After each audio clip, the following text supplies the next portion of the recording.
has, okay. Okay. Okay. Welcome to tonight's meeting and thank you for coming. My name is Erica Jaramillo. I am the chairperson for the South Sacramento Community Planning Advisory Council, also known as the South Sacramento CPAC. CPAC members are volunteer citizens appointed by Sacramento County Board of Supervisors. The council shall be advisory only to county agencies. The purpose of the CPAC is to encourage citizen participation in the planning processes, provide local forums to develop and propose community goals and objects, to serve as a local sounding board for new proposals offered by county staff and to assist the county planning agencies and the Board of Supervisors in carrying out approved community plans in the county's general plan. The function of the CPAC may include updating community goals and plans, develop and propose community improvement programs, review and comment upon proposed amendments to the general plan, specific plan zoning changes, conditional use permits, and related zoning matters. Advisory recommendations are forwarded to hearing bodies, including the zoning administrator, the subdivision review committee, the county planning commission, and the board of supervisors.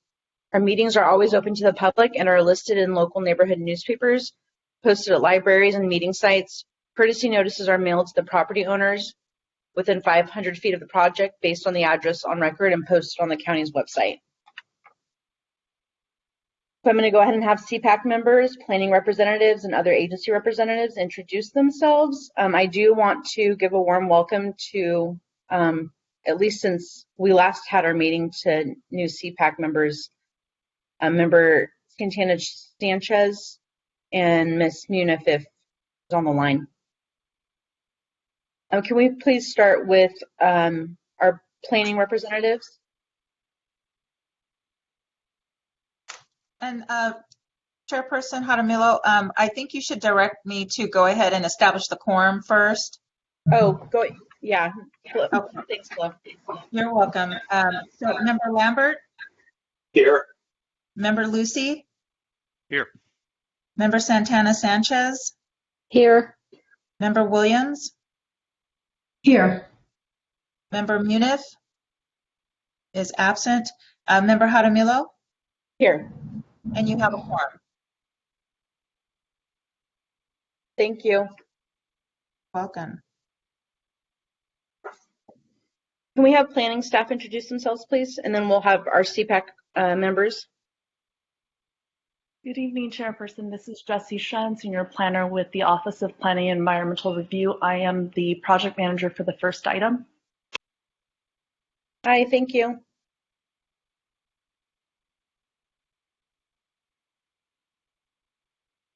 Any other planning representatives? Yeah, this is Matt Mejia, Senior Planner, just listening in tonight. And then we have Thomas Voigt, who will be doing the second presentation tonight. Okay, thank you. And if we have no other planners on the line, if we can have our CPAC members introduce themselves. Good evening. My name is Stephanie Williams, and I am the Vice Chair for South Sacramento CPAC. Todd Lambert, Secretary. That doesn't take any meeting minutes.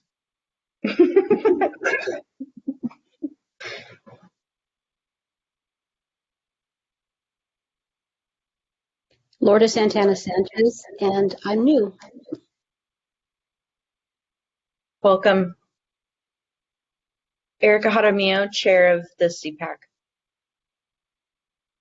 and a resident of Oak Park.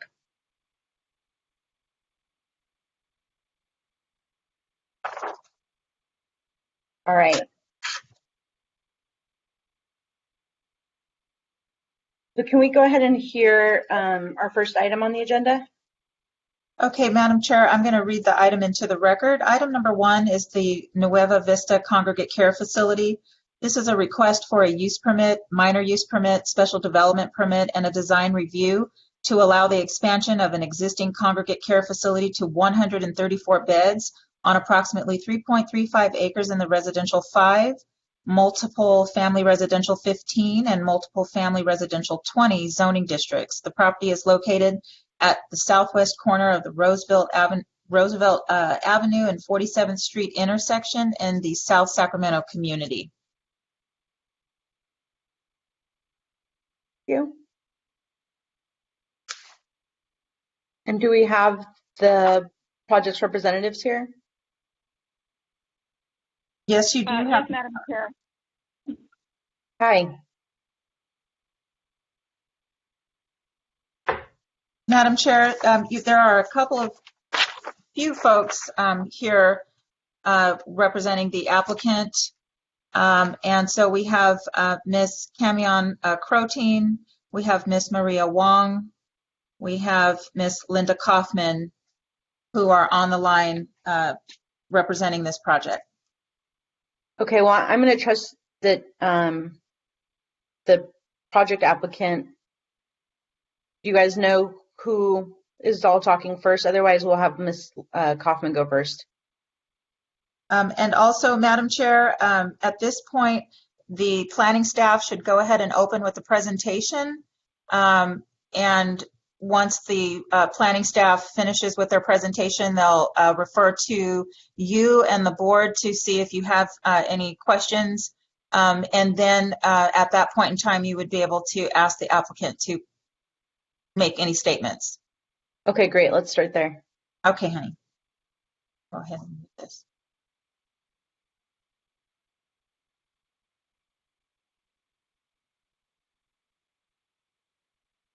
If planning staff could go ahead and start with item number 1.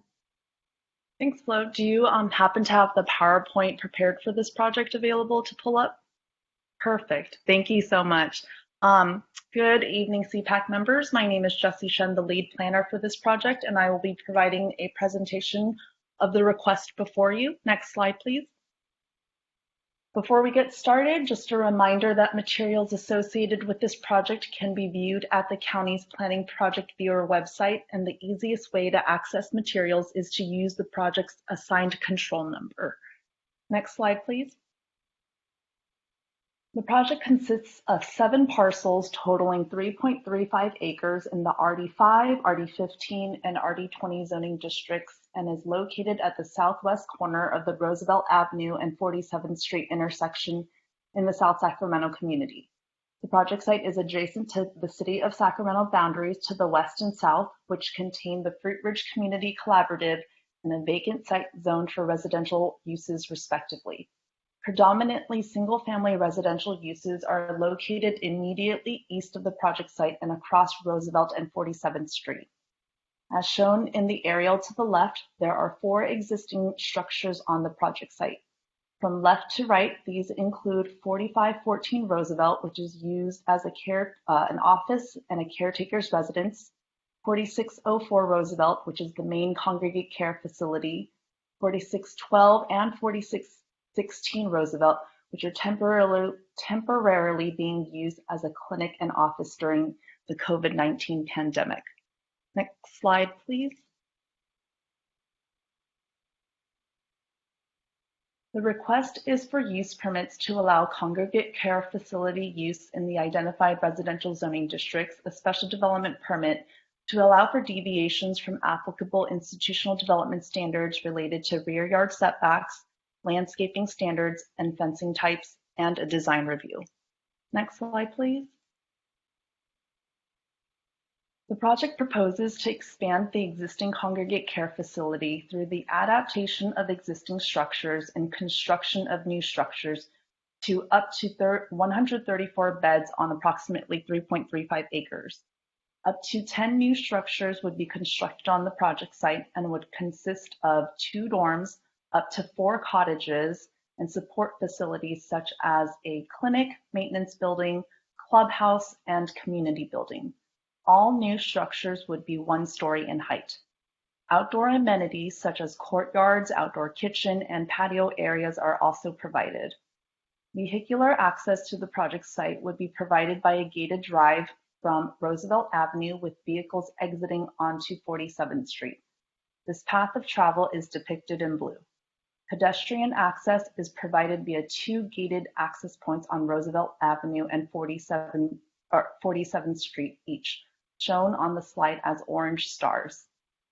In addition to the parking spaces provided along the project site's access road, there are 2 additional parking lots, one with access from Roosevelt for visitors and one with access from 47th Street for staff. Residents of the Congregate Care Facility are not permitted to use vehicles. As such, the on-site parking would serve staff and guests of the facility. The applicant has indicated that a maximum of 32 staff are on-site for a given shift, and the proposed amount of parking provided would accommodate staff demand as well as visitors. Construction of the project is proposed to be completed within 3 phases. Phase 1 would include the existing structures on site, the community building, Eastern dorm, and maintenance building. Phase 2 would include the clinic and clubhouse, and Phase 3 would include the cottages and the Western dorm. Next slide, please. As this is a closed campus, fencing and landscaping is utilized to screen the Congregate Care campus. Along the project site's frontage with Roosevelt Avenue, a landscape planter with trees would be located between the back of sidewalk and new open wrought iron fencing. The location of wrought iron fencing in the front yard is generally depicted by the yellow dashed line on the right side of the slide is a photo of this type of fencing. Along the project's interface with adjacent parcels, new or existing 6-foot-tall solid wooden fencing or concrete masonry walls would be located along the shared property lines.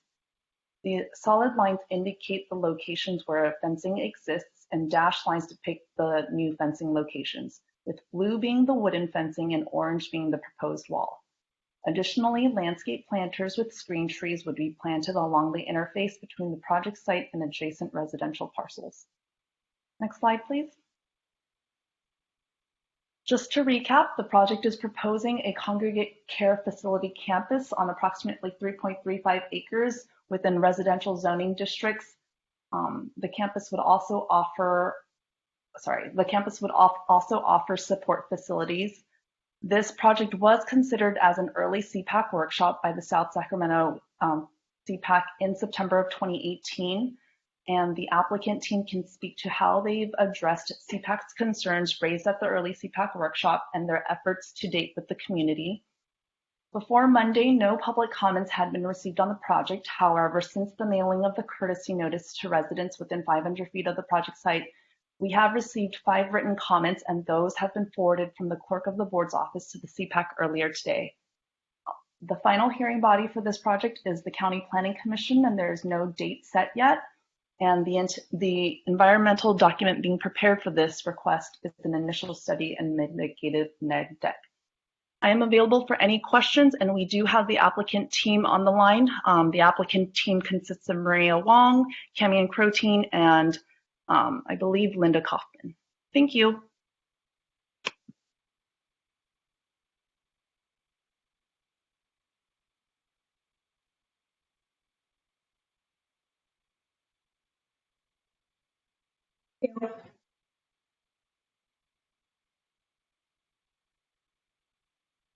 I just want to give the opportunity for the project applicants to share anything. I know that we did hear this that was mentioned. Hi, good evening. This is Maria Wong. Linda is trying to conserve her voice, and I am part of the consultant team. So I'm just going to add a few additional statements to Jesse's very comprehensive and very helpful summary of the project.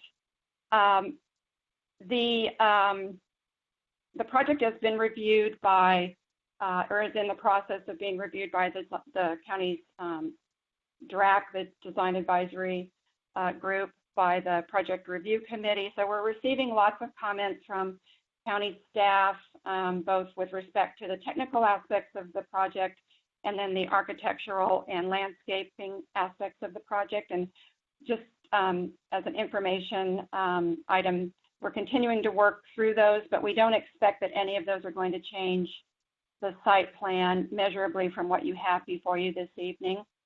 The project is designed, as Jesse said, as a closed campus, and it's designed to serve the needs of 3 basic levels of care.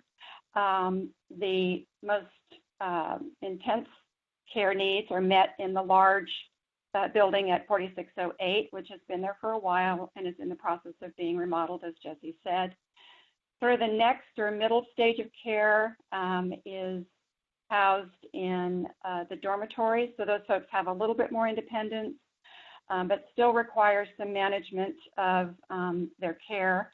And then finally, those residents that are on the verge of transitioning out of the program and returning to their communities, their churches, their schools, their families, will reside in the cottages.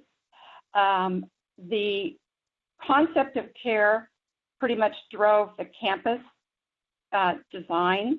And there were some choices that were made early on, and some of the committee members might remember from seeing this project before, that in an institutional setting, there are choices about the structures. On one path, some providers choose to build a large building, multi-tiered, multi-storied, and provide all of the services under one roof, or pretty much under one roof. In Synergy Programs model, the campus makes more sense. So what this allows them to do is to separate, but still integrate the various different levels of care as folks move from that more intense initial interaction with staff into, again, hopefully, and for the majority of the residents this is true, being able to graduate out of the program and rejoin their communities and their families. There were a number of challenges with this site. Some of them include the fact that the site's irregular in shape. It's not a rectangle, it's not a square. That just presents some challenges. As Jesse mentioned, there are 4 existing buildings on site, and the decision was made to retain those and remodel them and repurpose them. There are a number of protected trees and heritage trees that we've been able to incorporate into the design of the project. And then finally, one of the driving overarching concepts was to make sure that the end product was appropriate both in scale and architectural style to the surrounding neighborhood. So the decision was made early on to provide a series of smaller buildings with more or less single use that are 1 story. And so then that makes up the campus, but again, provides that sort of integration of care that Synergy pursues as part of their care model. With that, I think, because we're anxious to hear from the committee, I think we're going to go ahead and conclude our comments. Both Tamian and Linda and I are available to answer any questions that you have. In answer to the chair's comment about not speaking over one another, we have, previous to this call, defined our different areas. So we're going to make every effort not to jump in on top of one another, and we'll try to keep our comments succinct. So with that, I'm going to go ahead and turn it back to the committee chair. Thank you, Ms. Wong. I would like to open to hear from my colleagues, and then we'll hear public comment.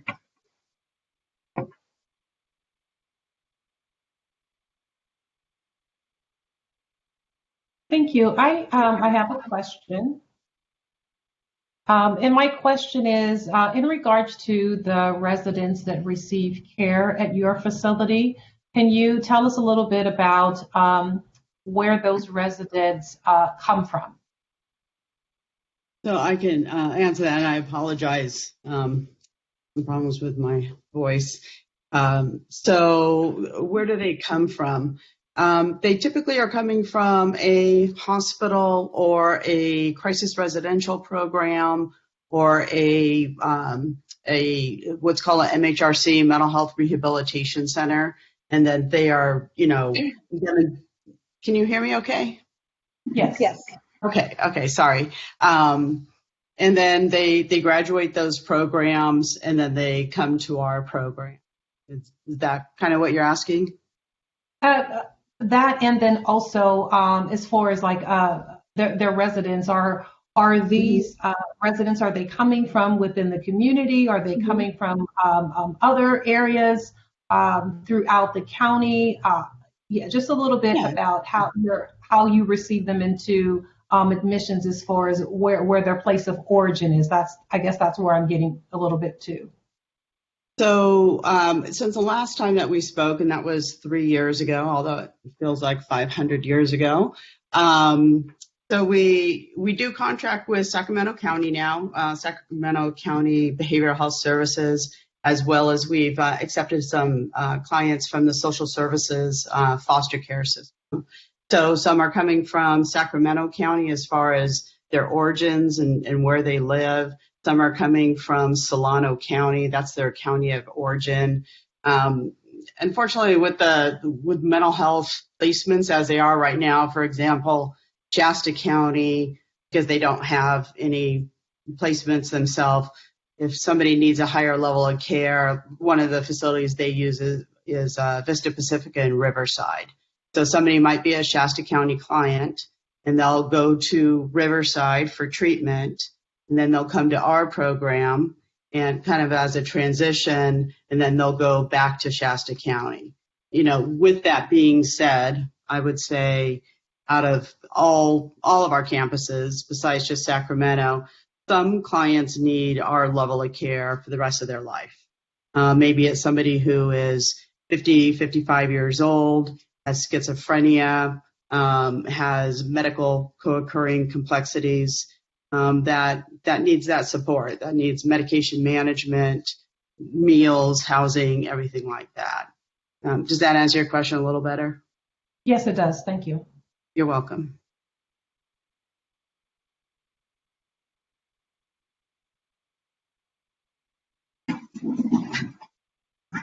This is Member Lambert. What it says an increase, let's see, however it's phrased, an increase to 134 beds. What's the current bed count? Right now, it's the main facility at 4604 Roosevelt, the original green pastures that we purchased.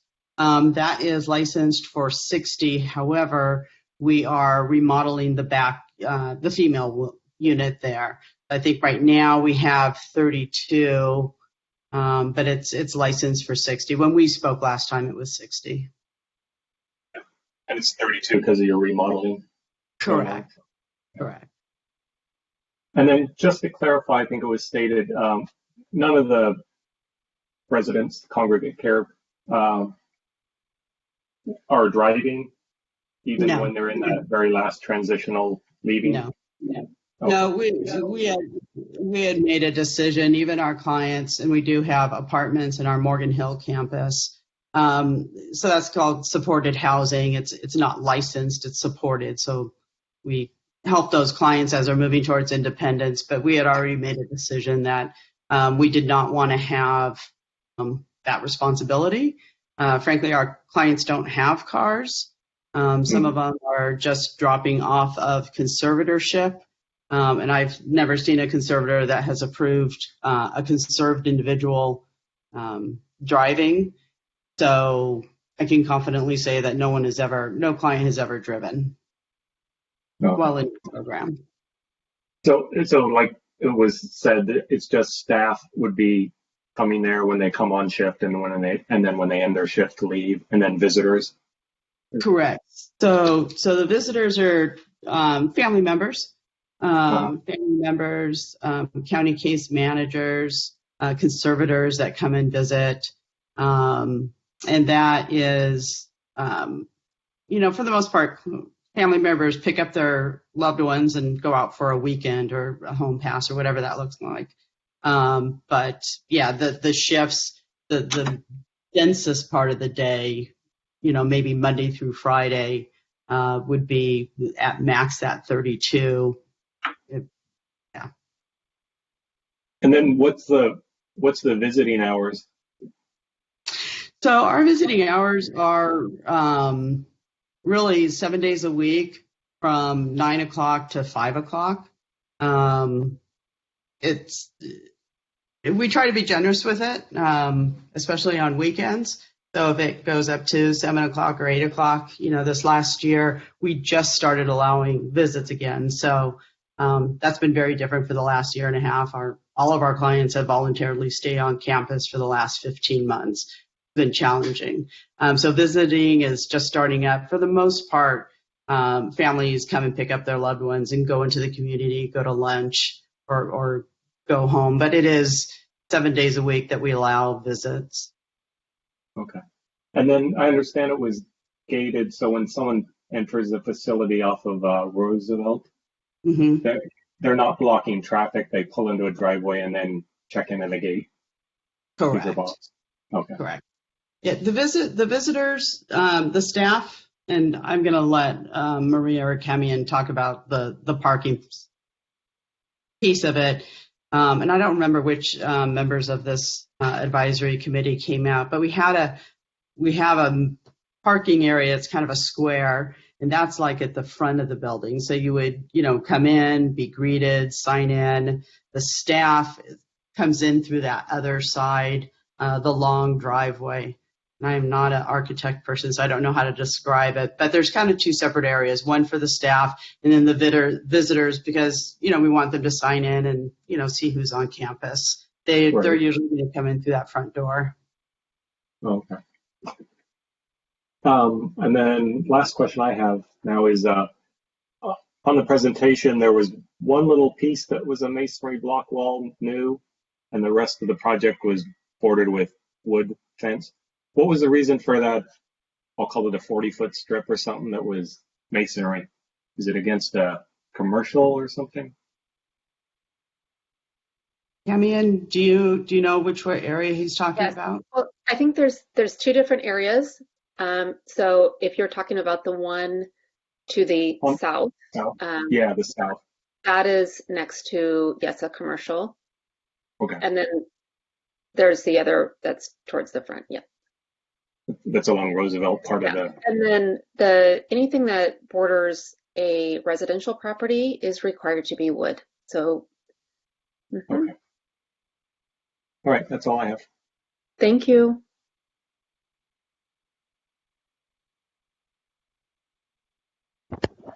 Okay, this is Member Burke-Lucy. Do have a couple questions. Excuse me. Just to clarify, I thought the EMU, the concrete masonry unit wall, was at the kind of the southeast corner across from what looks like residential near a cul-de-sac. We can, we'll revisit that. And there are some areas that we're still, as Maria mentioned, working through with the DRAC.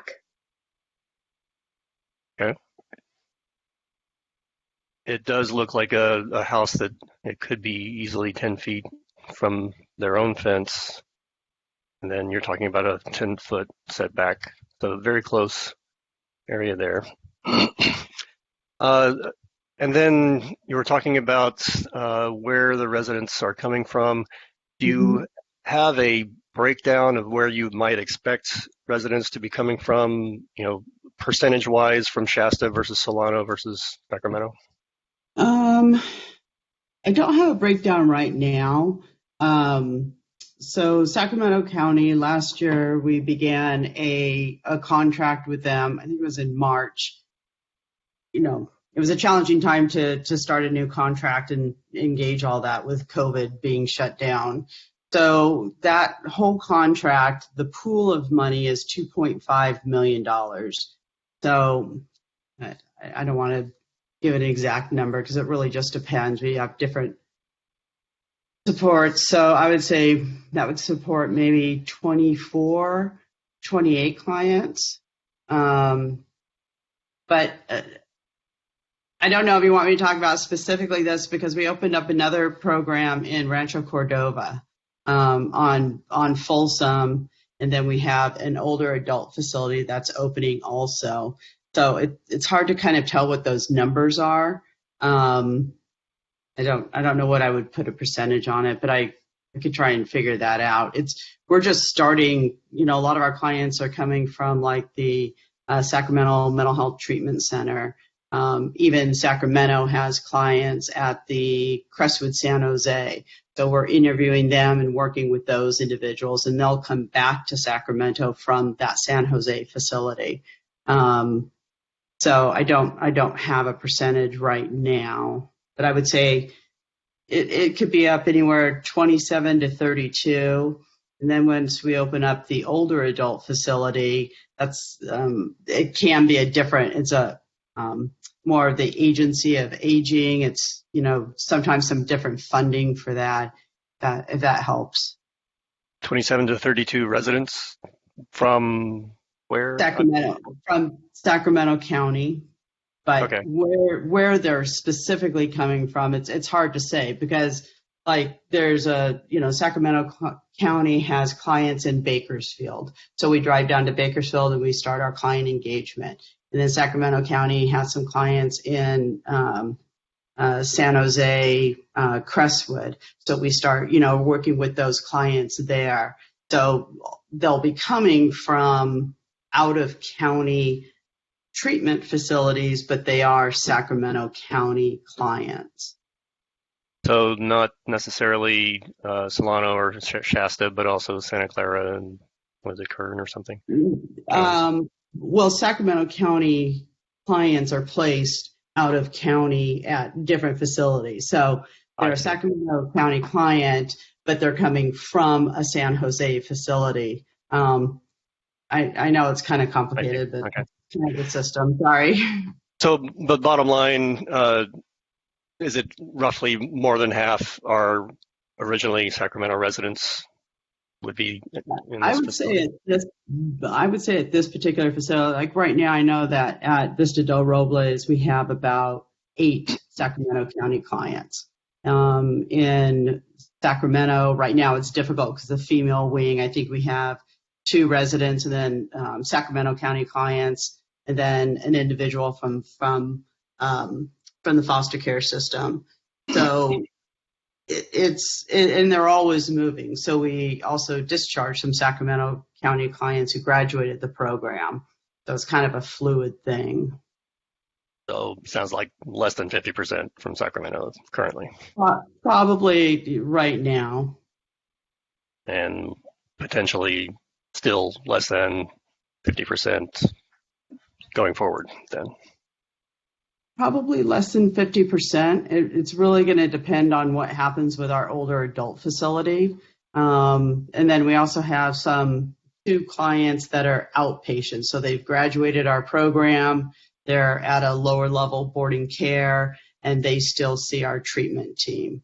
So there's the residential program where people are living, and then we have 2, 3 outpatient clinics in Sacramento in Sacramento County. So if a Sacramento County client graduates our program, maybe moves into an apartment or a room and board, they can still continue to see our psychiatrists and our therapists. Okay. Now I want to go down the list of special development permit requests. So the first one, reduction in the minimum rear yard setback from required 25 feet to 10 feet. Can you explain why, or the justification for that request? Yes, this is Camion, and it would be helpful to have the site plan back up if possible. I think that makes it a little easier to see things. As Maria explained, one of the primary design concepts was to keep the buildings down to 1 story to fit more into the neighborhood vernacular. And so that does require a little bit more square footage, so to speak. So, and we also wanted to keep some green space within the property. And as you can see, this is a very irregularly shaped campus as well. So we had to fit in a number of safety issues as well. So, the vehicular access point is one of them. So we are providing screening. So the overall height of the building is within 1 story. structure. So if we went to a 2-story structure, we'd be overlooking the neighbors' yards, which we did not want to do. Mm-hmm. And can you describe the landscaping in that 10-foot space, the south next to the dorms, for instance, on the southeast corner? Yes, I will try to do that. Maybe we can look at the landscape plan. They are, I believe what is planned there is some of the cypress trees. It's in line with the approved, plants and trees and shrubbery. So there is some screening there. So they would get like 30 feet tall or something at the very least. I am not positive about which trees at this point have been finalized. So there is still some ongoing, as Maria said, discussions with some of the landscape architects and the planning staff. Okay. So can you explain why you need 134 beds or up to 134 beds as opposed to having more a 25-foot setback? Linda, I think that question would be directed toward you. I'm sorry, I don't understand the setback versus the beds. He's asking basically, and you can correct me if I'm wrong on this, he's wondering about why Nueva Vista is looking to 134 beds versus reducing the bed count and therefore allowing for the 25-foot setback. Yes. I don't know. I really don't understand about the setback or how it relates to the number of beds. Well, operationally, he's asking about the number of beds on the site. If you complied with the 25-foot setback, you would not be able to fit 134 beds in one-story structures, I assume, unless you didn't have green space, public space, that kind of thing. So the bigger picture is, go ahead. I'm sorry, this is Maria. Maybe I can jump in. In my comments, I referenced that there are 3 levels of care. And so in some ways, reducing the number of beds would allow the footprint of each one of those building types. So the main building, which is going to remain as it is, it's going to remain in its current configuration because that work has just been completed. So the bed count in that building would not be reduced. But reducing the bed count would limit then the number of opportunities for folks to transition within this campus from that more intense level of care in the main building to the dorms and then to the cottages. And Linda can speak more to this, but one of the benefits of having those 3 levels of care on the same campus is that there is, first and foremost, continuity of care. The residents come to the facility in various stages of fragility, right? Many of them are disconnected from family, from community. And so having the stability of being able to stay on the campus and move between those not only levels of care, but different living opportunities and the independence that each one of those provides ensures that they have a better rate of success in completing the program for most residents. So one of the things that we discussed with the DRAC, for example, was the possibility on that south side in that setback area that you're referencing is to, instead of having 2 separate dormitory buildings, creating 1 2-story building. But operationally for Synergy's program, for reasons that I'll let Linda explain, that's not an optimal condition. And because this population is not homogeneous, they don't move as a group from one stage to the other, it's not always and again, Linda's probably going to provide more insight on this, but as I understand it, it won't always be true that each and every bed will be full at any given time, if that makes sense.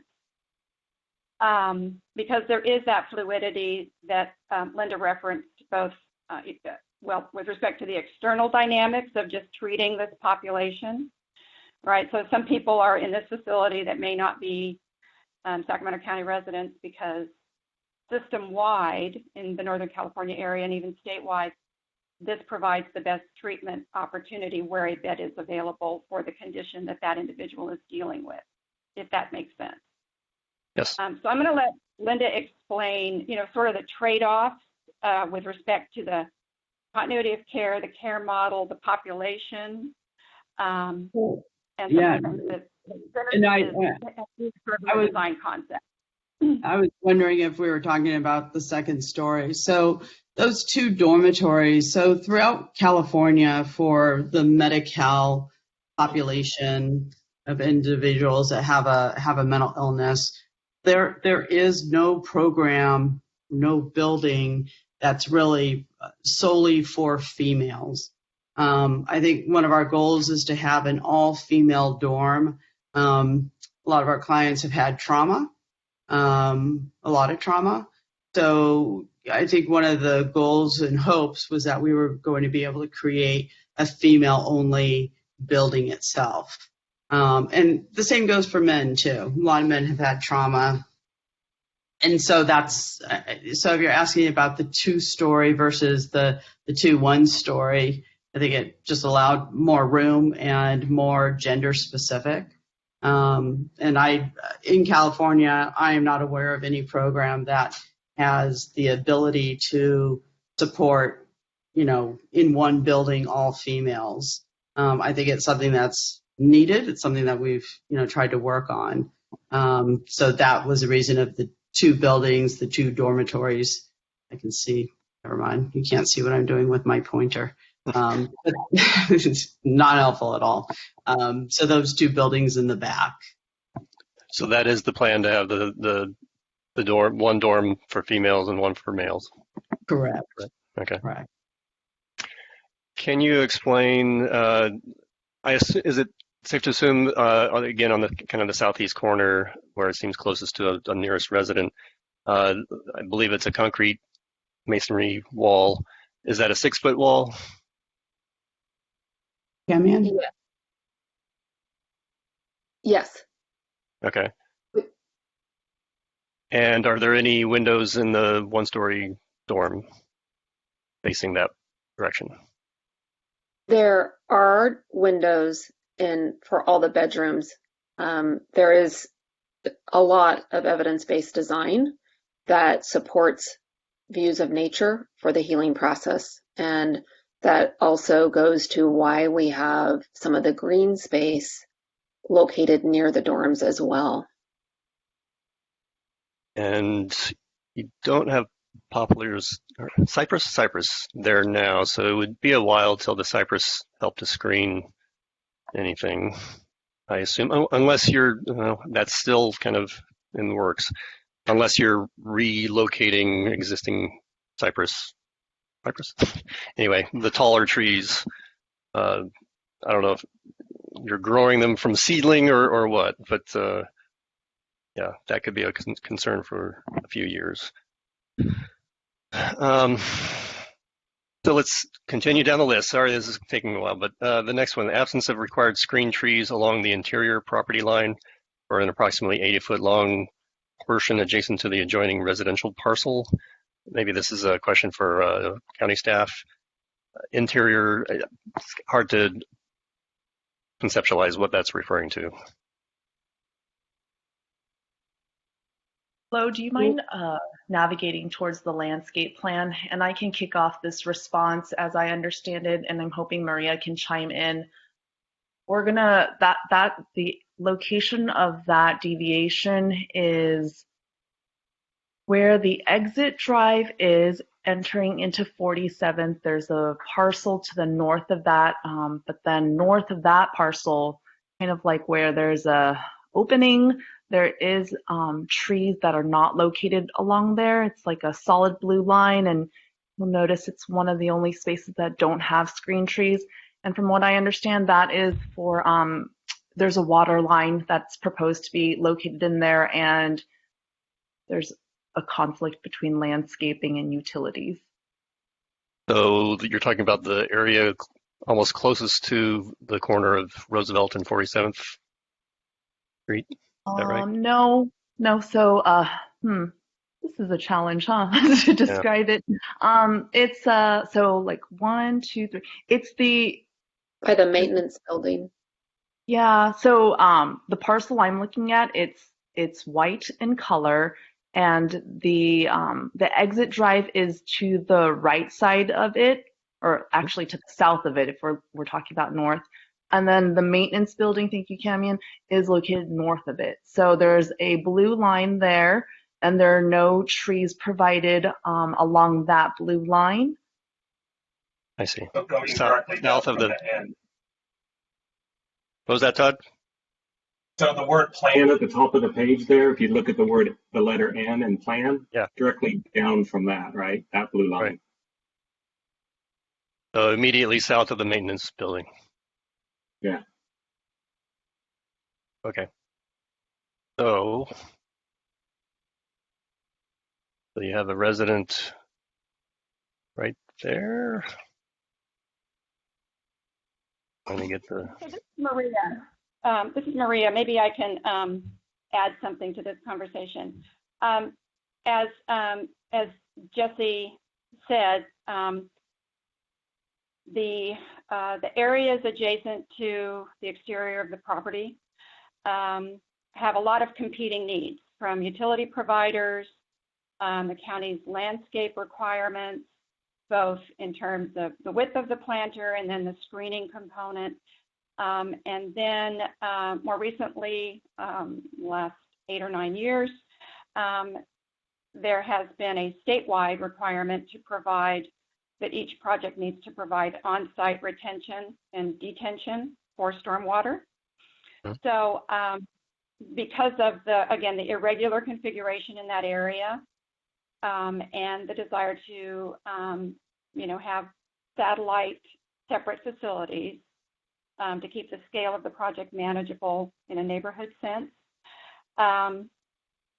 we're still talking with the County Department of Water Resources, with the utility providers, and with the county landscape architect to come up with solutions that hopefully are going to allow us to, at the end of the day, install screen trees in those locations. But the reality is that there's just a lot of competing objectives for those very small landscape strips adjacent to the edge, project edges.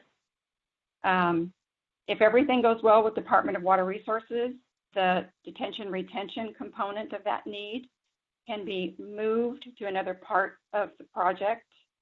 And I think we're very close to getting a solution to that, but we don't have it today.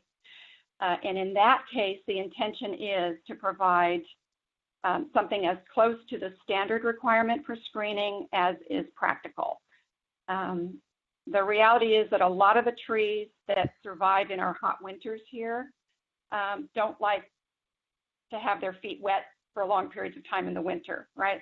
So the number of species that thrive in both of those conditions is kind of limited. And the number of species that are good screen plants is even a smaller number out of that group.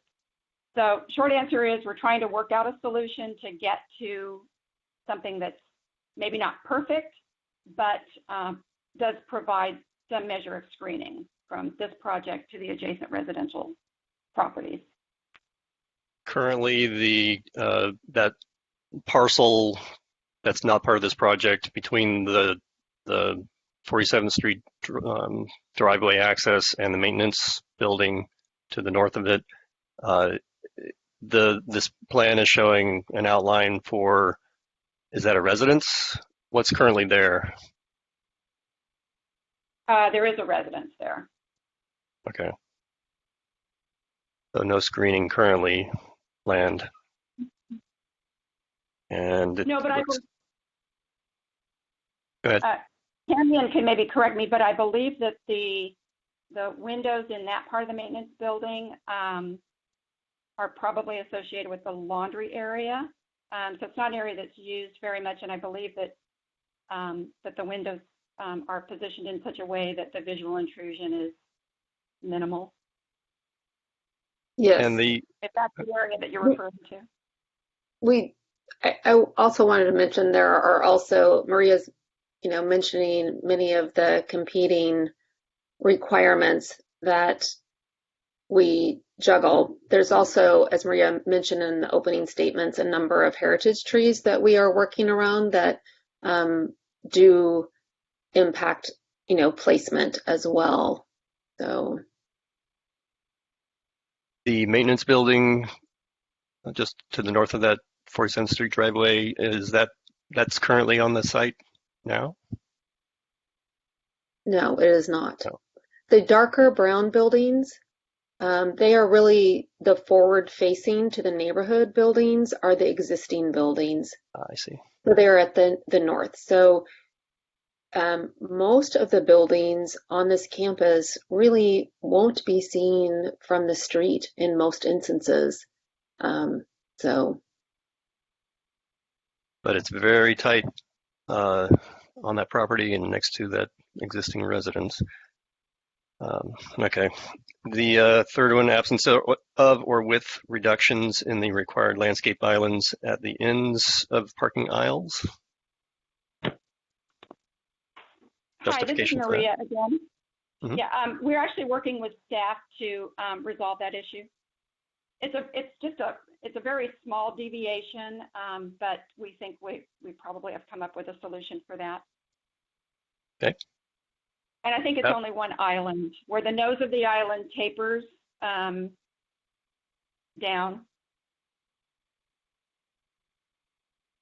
Island. So I expect we're going to resolve that. Landscape islands at the end of parking aisles. Okay. Anyway, the absence of the required landscape screening along the northeast perimeter of the proposed trash enclosure. What's the justification for that?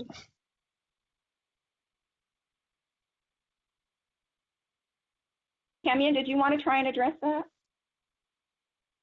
That is another area that we're working on, but there's some ADA requirements for that. And the trash enclosure is back at the crook, so to speak, of the drive aisle. So it's not visible from the neighbors or the streets there. So again, those are some areas that we're working to try to resolve, but there's some ADA pathway requirements back there. I wish you could point that out. I can say pathways, it's their sidewalks. Excuse me? I wish you could point out the trash enclosure. It's number 15, I think it's 15. So at see the blue arrow that Jesse has there for the vehicles, when it makes the sharp left turn, there is a small building that is next to the existing residential facility. And I'll pull up mine so I can tell you exactly what number it is. Yes, number 15. So part of the county requirements is to have the trash receptacles enclosed so that they're screened and hidden. So it is enclosed completely. I'm not seeing an arrow, but I do see a mouse going around. So, but anyway, if it's not visible from the street. If you are following the drive, the blue line coming in off of Roosevelt, and you make a sharp left, there's a small little gray square.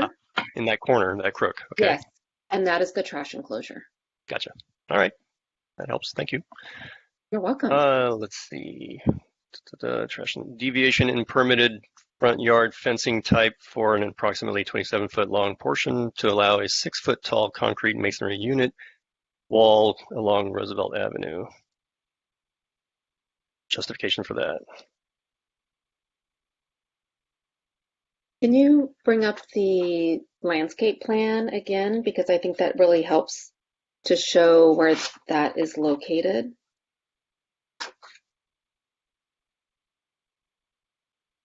So that is also to help with some of the entrance and gate structure, but it also is part of the way it's a solution to provide a proactive resident and neighbor interaction. So it's part of the security for the enclosed and closed campus. So it's also where some of the signage is for the facility, and the signage is, of course, for identification purposes and also services that come to the campus. Okay. So it is, and when we say CMU, sometimes that doesn't conjure up aesthetic appeal, but this particular proposed CMU is actually quite attractive, and it goes with the aesthetic of the buildings. Okay. Design review to allow a 14% reduction in vehicular parking spaces from 56 to 49 and comply with the countywide design guidelines. So as you, did you need additional information on that? I think you have touched on that, so. Okay. Okay. All right. So thank you for allowing me to go through those details. I have no other questions at the moment.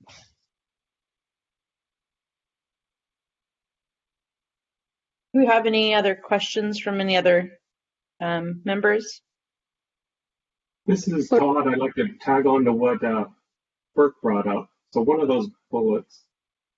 So back on the maintenance building and the one property that's staying there, and then the exit road out onto 47th, is that exit road 2 lanes wide and it has landscaping on both sides? Is that part of the parcel that's going to remain to the north? Because when I look at an aerial on Google Maps, it's like part of that existing lot that's sitting there now. Because if you look at the lot to the south, it's as wide as the lot is to the north, including the roadway, the exit road. I'm not exactly sure I'm understanding your question, but that is a parcel, a separate parcel that was purchased by the owner. Hello. Purchase. I'm sorry. This is County Staff. Flo, do you mind navigating to the project site slide? There's an aerial that maybe can help facilitate this conversation. A few more forward. Yep, that's the one. Thank you.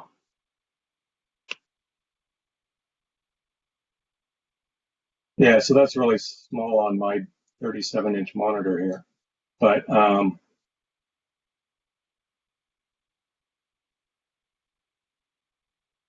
so the left view, the bottom narrow red box is the future exit, and it looks like it's being purchased or has been purchased out of one or both of the lots that are there now. It was and Jesse, maybe you would like to address that, but that was a separate standalone parcel. Correct. So these parcels that are shown, they are all already existing parcels. They have not been reconfigured prior to this project or part of this project, and they are already all owned by Nueva Vista as well. Okay. Because what I was getting at is it appears from my Google map, which is dated 2021, that strip that is going to be the future exit road is part of the parcel to the north. So if this was purchased from them and now we're concerned about not having enough room on their north side to screen their yard from the maintenance building. I'd like to hear from that neighbor, and maybe that neighbor's not concerned because they did sell that parcel to them for the driveway.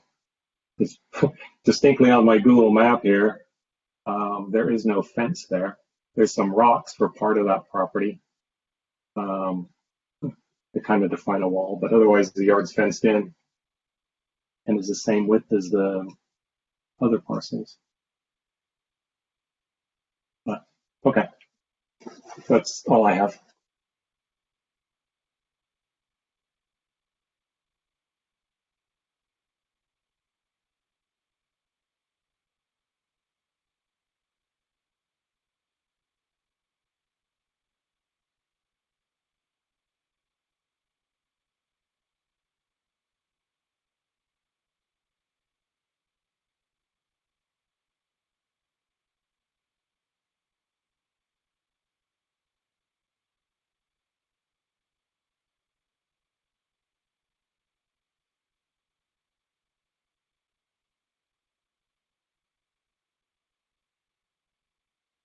Mr. Lambert? Are we still there? Yeah. Okay. Mr. Lambert, did you get your questions answered? Not exactly, but I'll wait and see if that resident is one of the ones that provided comments on this project. Okay. Any other member comments before I go? Lourdes Santana Sanchez, I have no comments. Thank you. Okay, so my comments are about so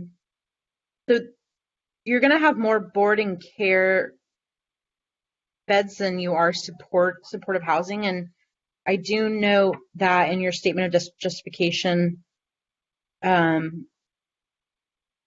you do share that that for long-term planning, the county's 2030 general plan in the city of Sacramento, SACOG, their 2050 blueprint, and SHRA all report a current and projected increase in special needs populations. And I could be wrong about this, but my understanding is that we need more supportive housing. Mm-hmm. Can someone speak to why you have more boarding care than supportive housing? I can speak to that. I understand that we need more supported housing across California. We have lost many boarding care beds, just supporting individuals. I think, a lot of people are staying in locked settings longer than they need to because they don't have that step-down boarding care.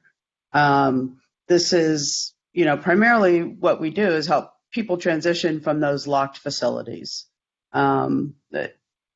I don't have the numbers right here, but I can get them to you of how many boarding care beds we have lost.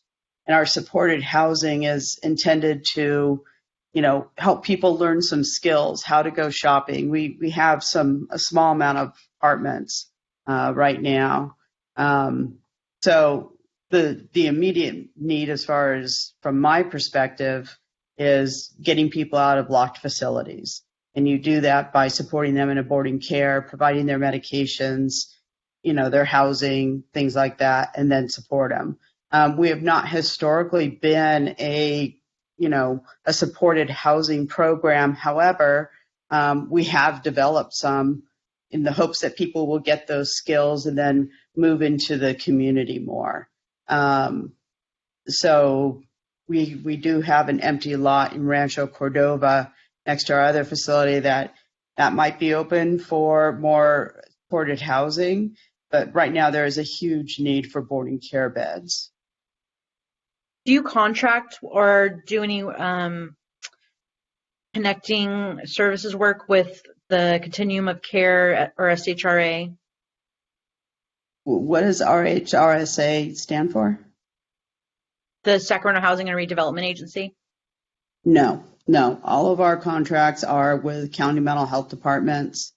And those are the same departments that pay for those higher levels of care.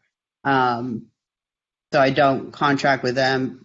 just for example, the No Place Like Home dollars, that $2 billion fund, they would not fund or they didn't allocate funds for the board and care piece. However, with the new budget, with Governor Newsom, he has set aside $500 million for board and care placements. That's besides the $12 billion that they are setting aside for homeless, things like that. So that's, primarily what we do is the board and care piece. So, okay, so you guys aren't ever getting people who are coming directly off the streets? No, never. I've never taken anybody from a homeless shelter.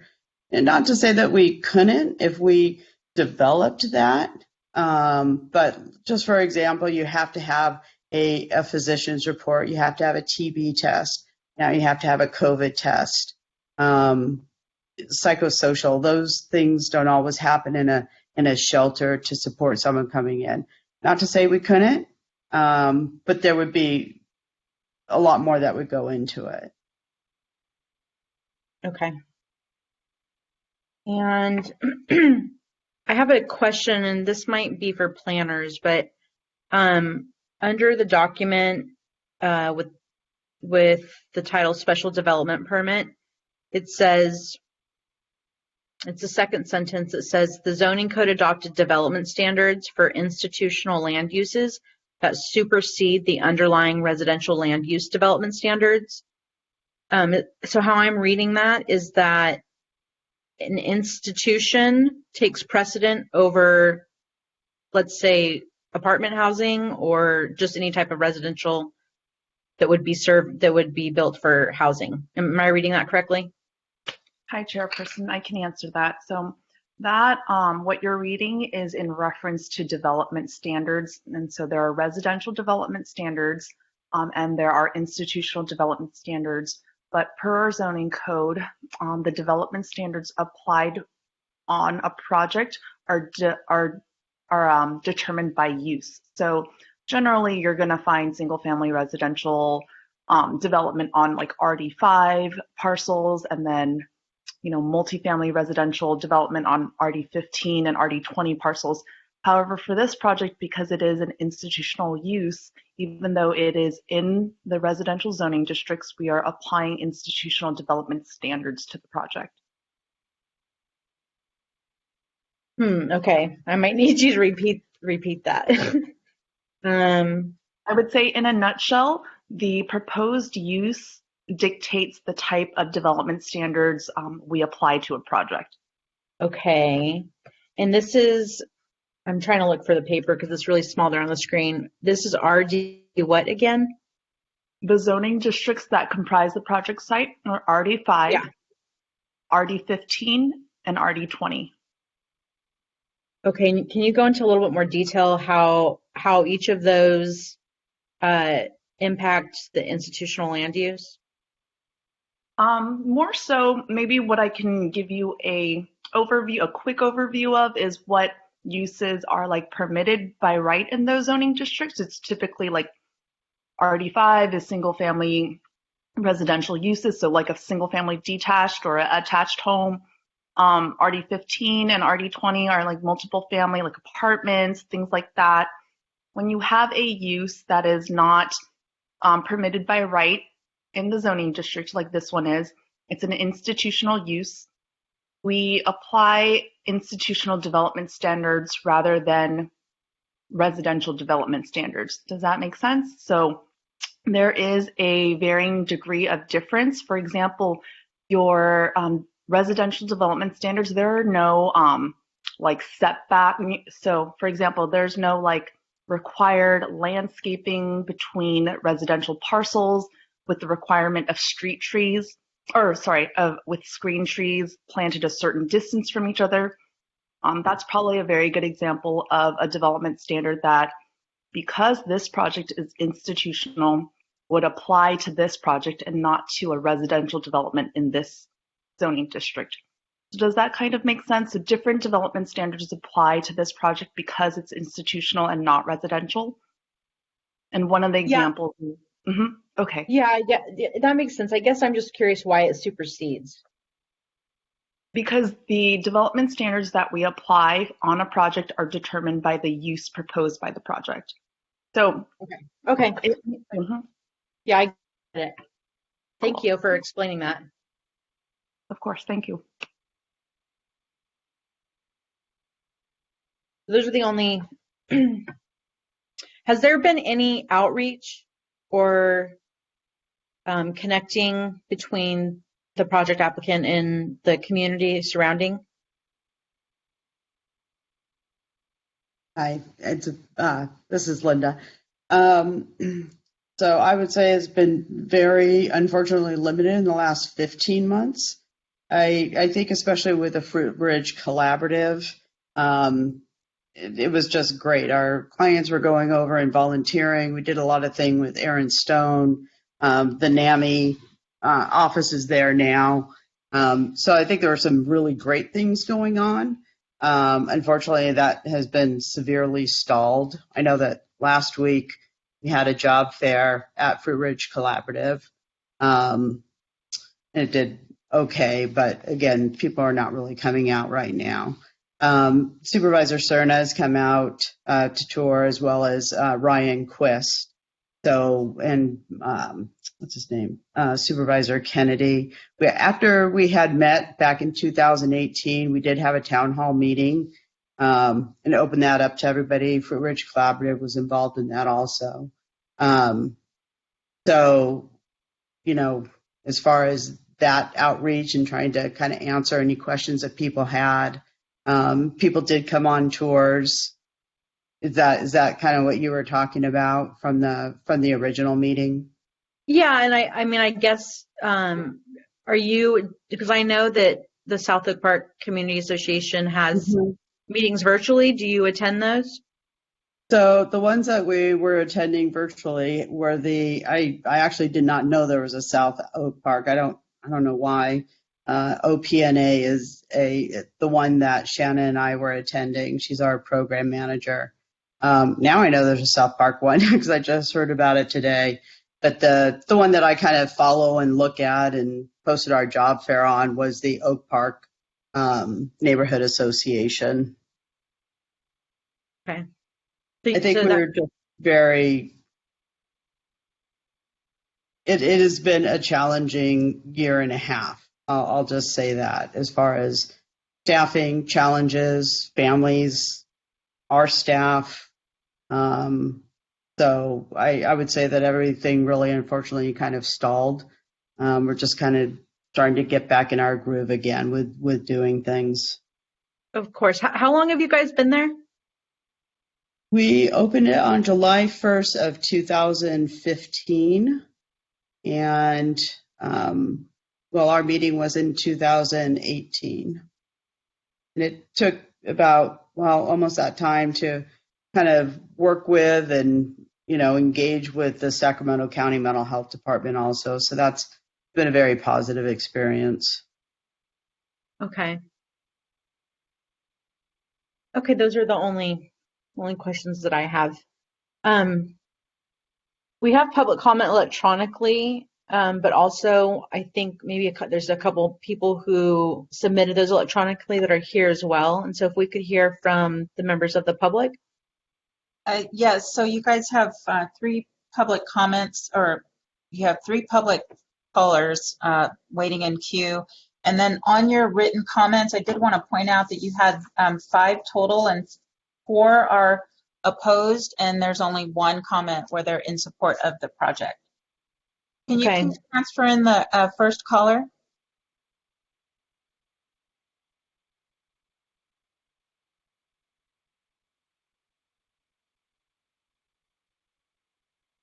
Your public comment. Now. Yes. Hi, Alice White, and I work for the South Oak Community Association. I'm also a resident in the area. This is the Fruit Ridge Community Collaborative quite often, and I am in strong opposition of the expansion of this facility. It's really hard to talk about this. We all know that there's a need for more support for mentally ill people. However, our neighborhood is already inundated with vulnerable people, and I don't see how adding 100 beds to 3 acres, so that's 200 psychiatric patients on 3 acres, and in the middle of a residential area, I don't see how that's going to benefit this community. We are inundated with human and health services institutions already. This is a residential area. We interface with people that come in and out of that facility. And although I know that they have a right to have dignity and they have a right to live in a safe neighborhood, it doesn't always feel safe when I'm with my children and people are having psychotic episodes in the middle of a residential area. Our community is already inundated with vulnerable people. We would like to see our neighborhood home values increase, and then we would love to see our neighborhood continue to be uplifted and improve.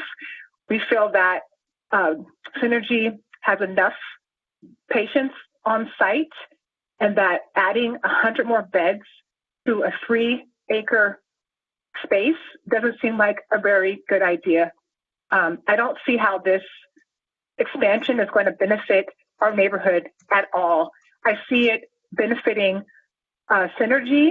I see it benefiting the business enterprise and business aspect of the institution, but I don't see this expansion benefiting our community at all.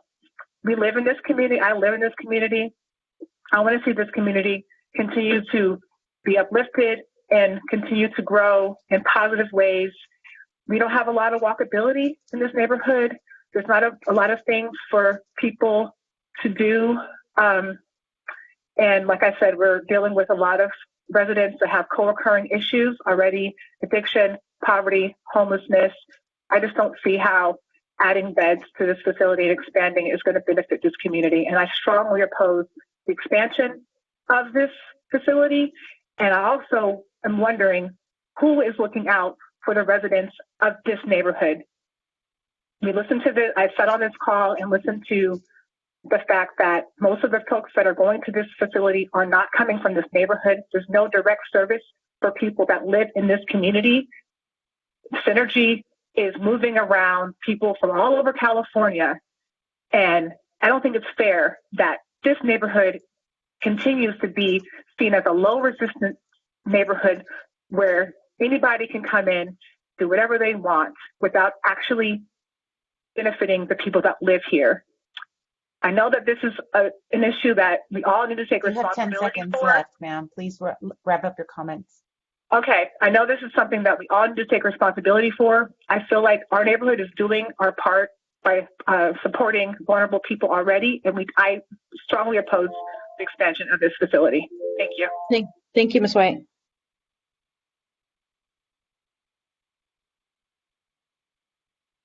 Please transfer the next caller.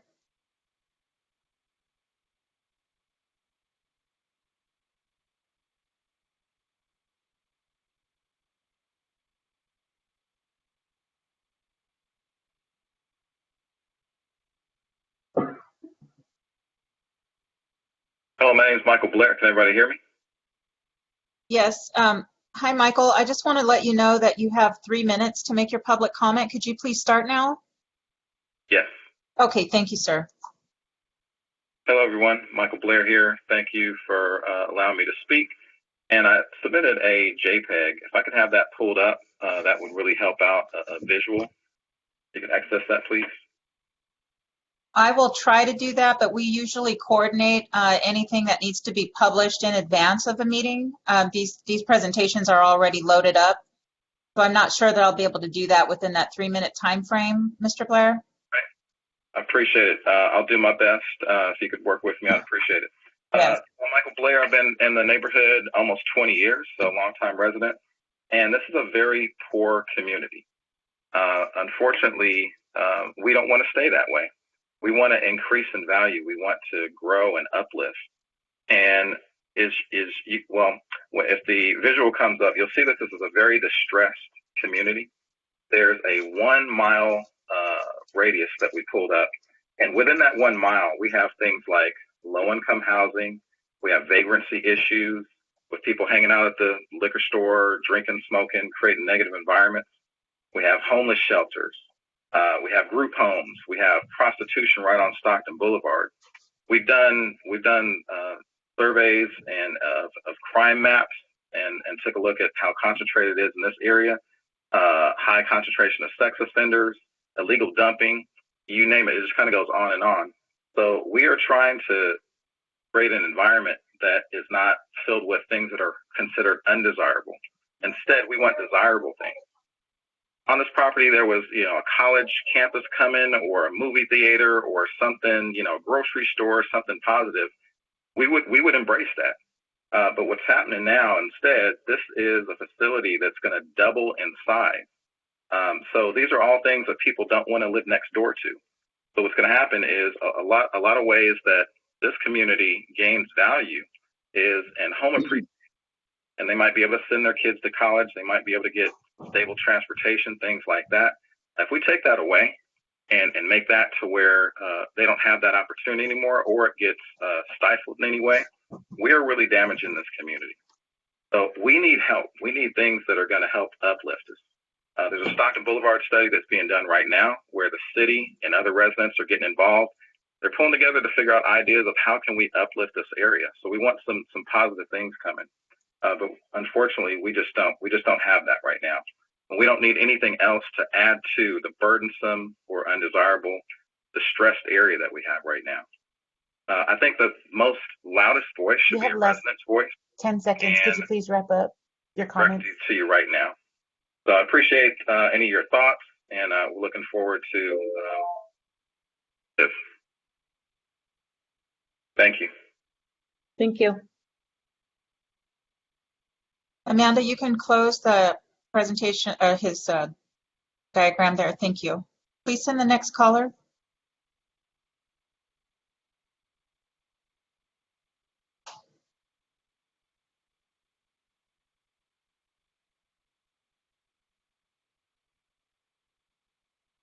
Council members, I believe this is your last public caller, but I will confirm that after this call. Thank you.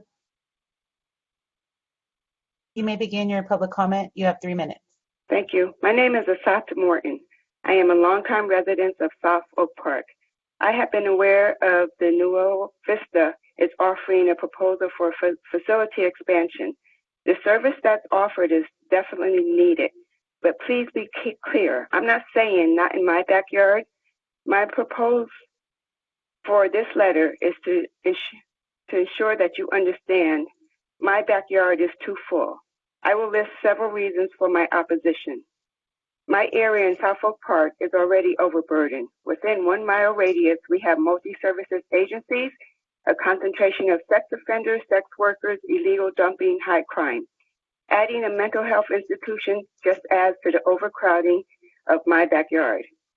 With the proposal expansion of the mental health facility, the Oak Park community becomes limited in its increase for the Oak Park's values property to increase. It decreases the opportunity for wealth building in the community, including my opportunity as a homeowner in Oak Park. With the proposal, there is a limited on the positive development of this community. We need affordable housing. We need things that will grow and attract wealth-building collaboration. The question I would ask is, why would you want your clients in an area that has multi-services agencies, a concentration of sex offenders, sex workers, and illegal dumping and high crime? I understand land may be less expensive. It feels you are taking advantage of a community that you feel may not respond.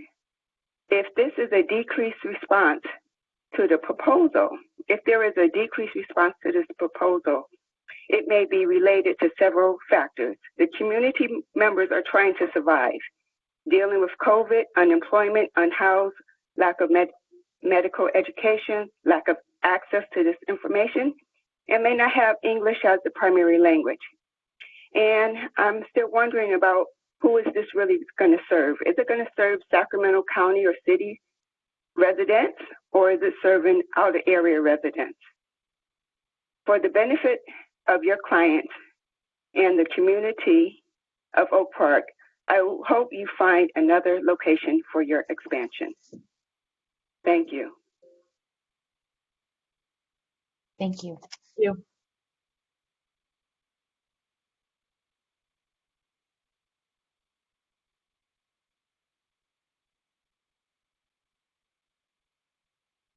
I have one more caller coming in, council members. Thanks.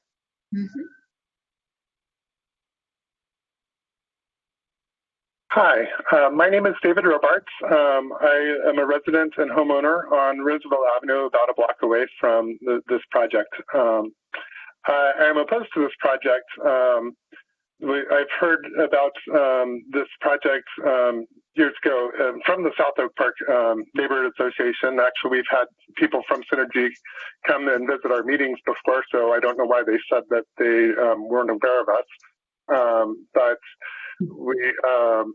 that's where I've heard about this project from my neighbors there.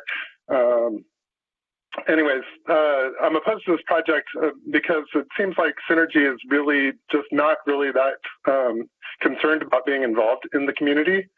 The numbers that they gave in their presentation sounded like their contract to serve maybe as many as 28 patients in Sacramento County, and that sounded like it was across all of their facilities in Sacramento County, not just this facility that we're talking about in this project today. And so that's a very small number when you consider that this project is to expand a facility to 134 beds. There are a few things I do like. I do support about the proposal. I do support the parking requirement reductions. They do seem reasonable for what they're proposing. And I do like that they're proposing to put a much more attractive fence along Roosevelt Avenue than the solid wood fence that they put in originally. And I've seen some progress where they've made some changes in improving that fencing already. But like I said, I don't think Synergy has been a good community member. I feel like they've been avoiding some of the things and not really taking their community engagement words that they give us to heart. And so I encourage the board to oppose this project. Thank you. Thank you. Hey, that concludes your public comments by phone. Okay, thanks.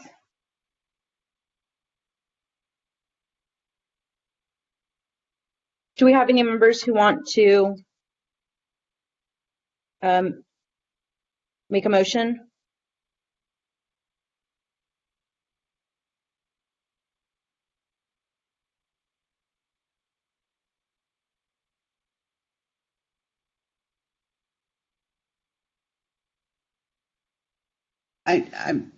I'm sorry. Are you talking to me, the applicant? This is Linda. Hi, Linda. No, I'm sorry. I'm talking to members of the council. Okay, I apologize. It's okay.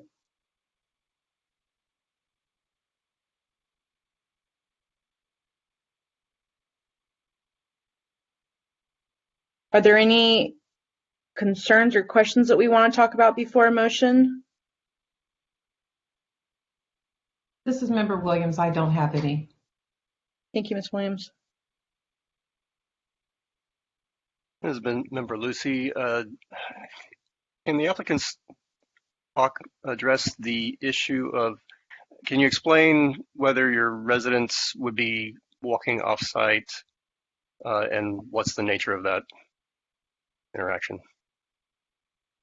So it is an unlocked setting. It's a adult residential facility. It's not locked. So we encourage clients to stay on our campus. So typically we have an orientation period, and then so about 30 days, and then clients go out with staff on walks, and then they go out with peers and then they can go out independently. So it's kind of a gradual process, but by no means are they locked on our campus. So what do you say to the comments of, nearby residents fearing for their safety like that?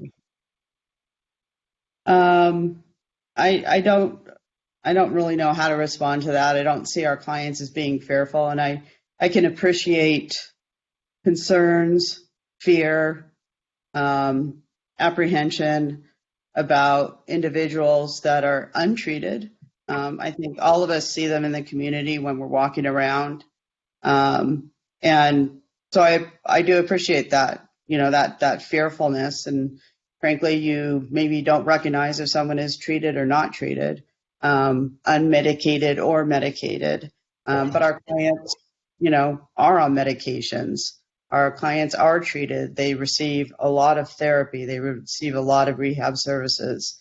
I would say more than the average provider, just because we have our own doctors and our therapists working with us. One of the things that came up before, and I will apologize that Mr. Robarts, I think I'm confused on the name of the organization. So when I go on Facebook, I see OPNA, and I don't know why I just thought that was it. But I am actually the one who probably did go to those meetings that he is talking about. So I apologize for the name confusion on that. So our clients they have earned the right to be out of a locked facility.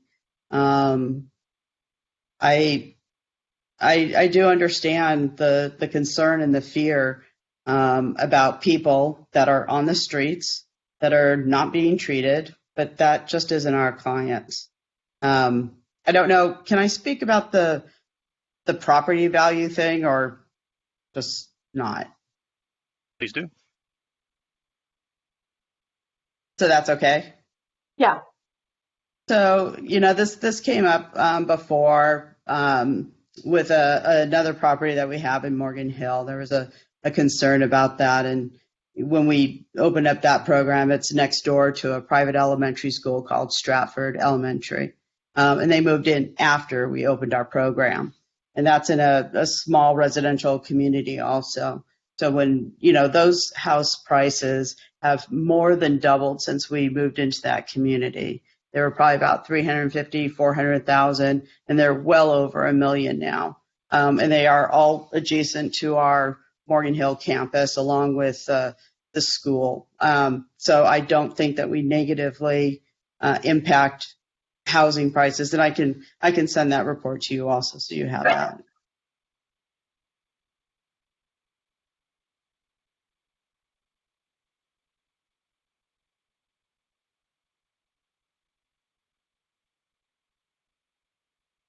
I'm sorry.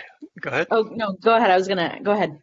I do have concerns. I do find the comments, the neighbor comments, compelling. I find the 1 square mile concentration is compelling. And I've been a member of the CPAC for almost 14 years, and at some point you just have to say enough is enough. And I feel like I've participated in the 2018 workshop, probably encouraged feedback, but at some point I'm starting to resist the number of projects that like this in this neighborhood. I supported the reentry facility in our CPAC district, and projects like that, it just starts to become too much. And 132 is a lot of beds in this neighborhood.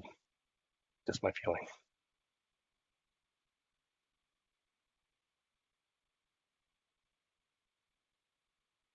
Yeah, this is Member Lambert. I echo what Burke said. It just seems a lot. And again, I have a Google map up on my screen.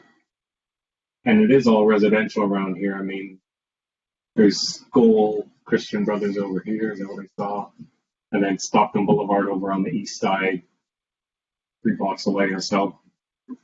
Did Synergy look at, so question for the applicant, any one of them, did you look at any other properties that are more like on a road, so you're backing up to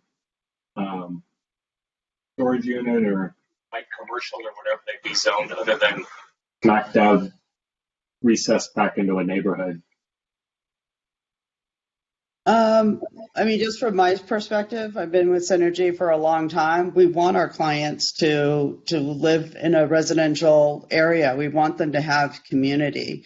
We've never, really have put them, out in some, and it's been suggested before, into some business area. There's a place in Yuba City that it's a, what do you want to call it? Like a business office complex.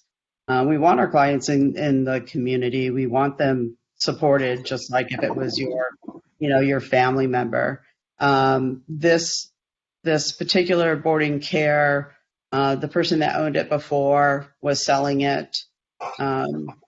They approached us, and we liked the neighborhood.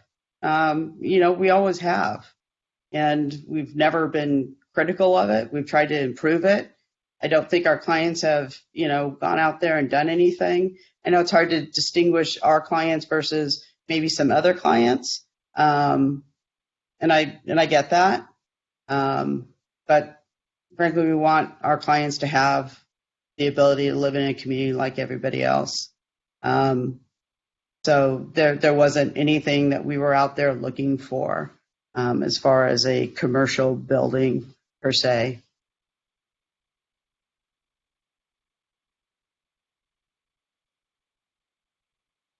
Hi, this is Member Williams. I have a follow-up question for the applicant. You indicated you were talking about the Morgan Hill facility in regards to the property values, and I just want to know, in that Morgan Hill area, was that community an impoverished community like the Oak Park area? So no, I wouldn't say it was impoverished. It was probably about when we opened that program as a community, kind of a bedroom community, San Jose, of about like 18,000. Now there's about 40,000. So I would not say it's impoverished. So it's, no, I wouldn't consider it impoverished. Okay. Thank you. You're welcome. I have a follow-up to what Ms. Williams was just saying. How many liquor stores were within a mile radius of the facility in Morgan Hill? So there is a liquor store about, I want to say, less than half a mile. So yeah, so if you go down Hale and it dead ends into Main Street, if you want to pull it up on your map, there's a shopping center, a laundromat, there's a liquor store there. And if you go around the corner, there's a 7-Eleven there. So I would say any others that you could think of, even 7-Eleven type? 7-Eleven, if you go down Hale and make a left at the first turn, there's a gas station. They sell beer and wine. I'm trying to think as I'm driving around there. But I think the shopping center has a little grocery store, and they sell alcohol. I'm trying to think of other ones. It's about a mile from downtown Morgan Hill, so that has a lot of different things there. But I would say, and then there's a AM/PM, so that's probably about half a mile away. So I would say about 4. I would say within a mile you have at least 4 or 5 places you could go buy alcohol. Okay, thank you. Not that I've ever been there, but Yeah. I just drive around there. Okay, are there any other members with comments? Or do we have a motion?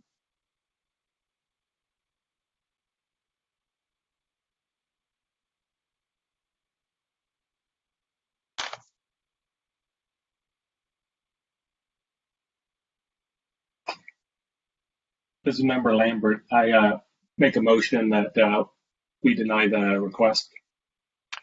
Do I have a second? Member Lucy, a second.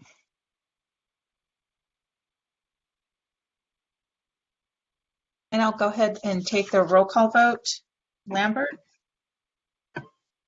Yes. Lucy? Yes. Santana Sanchez? Yes.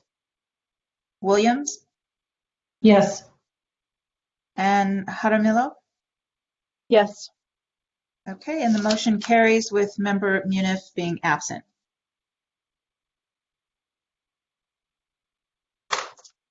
Okay, so for your next item, I do need a motion to drop this project. This is the Calvine Station Retail Center, a special planning area amendment, rezone, tentative parcel map, use permit, special development permit, tentative parcel map, and design review for a property located at the southeast corner of Calvine Road and Auberry Drive in the South Sacramento community. And there is a request to drop this, and so we'll need a motion to drop.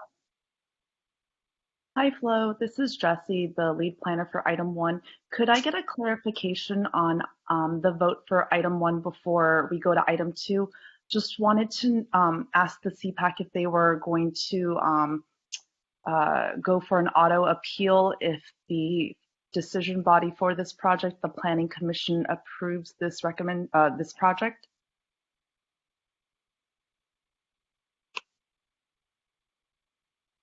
Well, Jesse, this is manual. They recommend approval of this project? No, they're recommending denial of the project, and it Sure. passed. Okay. That's fine, yes. So the question, Chairperson, is does the CPAC plan to appeal the decision of the Planning Commission if they decide to approve this project? I don't want to speak for everybody else, but if anyone in our council objects, I'm going to assume that since we were unanimous that yes, we will do that. You're okay presenting to the Planning Commission? I'm okay to do that. Yeah.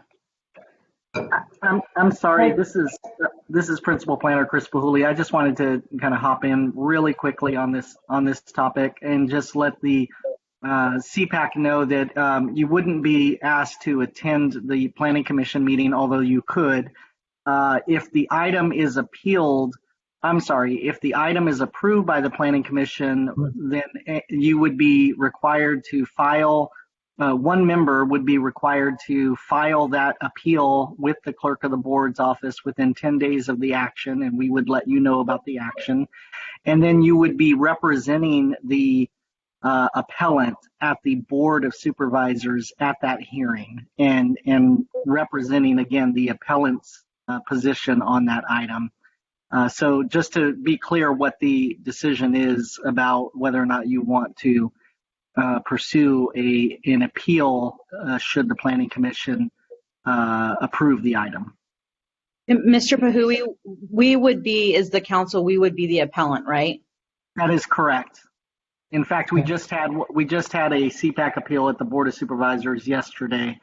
And in that case, the Orangeville CPAC's chair was the appellant for the item that was before the board. Okay, and then I think I also just want to make sure I heard this correctly, that we would be notified, would we be notified if the Planning Commission approves or denies either way? Yes. Yeah, staff and or the clerk's office, we would work together with the clerk's office to make sure that the CPAC chair was notified, with the action of the Planning Commission. Okay. Thank you.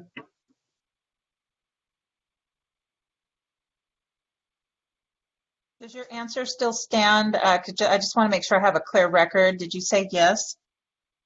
Correct. I said yes. Okay, thank you. Is it okay? I just want to ask planning staff, is it okay for us to move on to item 2? Did you get your clarification? Yes, thank you. Okay, you're welcome. Okay. Flo, do we need a vote on that? Whether for the appeal? I know they said yes, but in the past we've had them actually vote. To make sure that. That's fine. Can we let's go back to that, and can we get a motion and a second on the agreement that if the Planning Commission approves this project, that the CPAC will then file an appeal? We'll just need a motion and a second, and then I'll do a roll call vote. This is Member Williams. I make the motion. Thank you. I'll second. This is Member Lucy. Thank you. And I'll go ahead and do a roll call vote on that now. Member Lambert? Yes. Member Lucy? Yes. Member Santana Sanchez? Yes. Member Williams? Yes. And Member Jaramillo? Yes.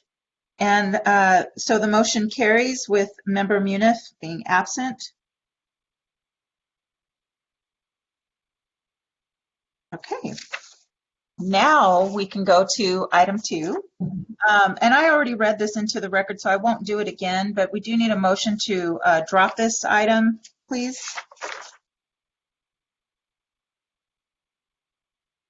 Member Lucy, I move that we drop item 2 from the agenda. Thank you. And then if we could get a second. Member Lambert, seconded.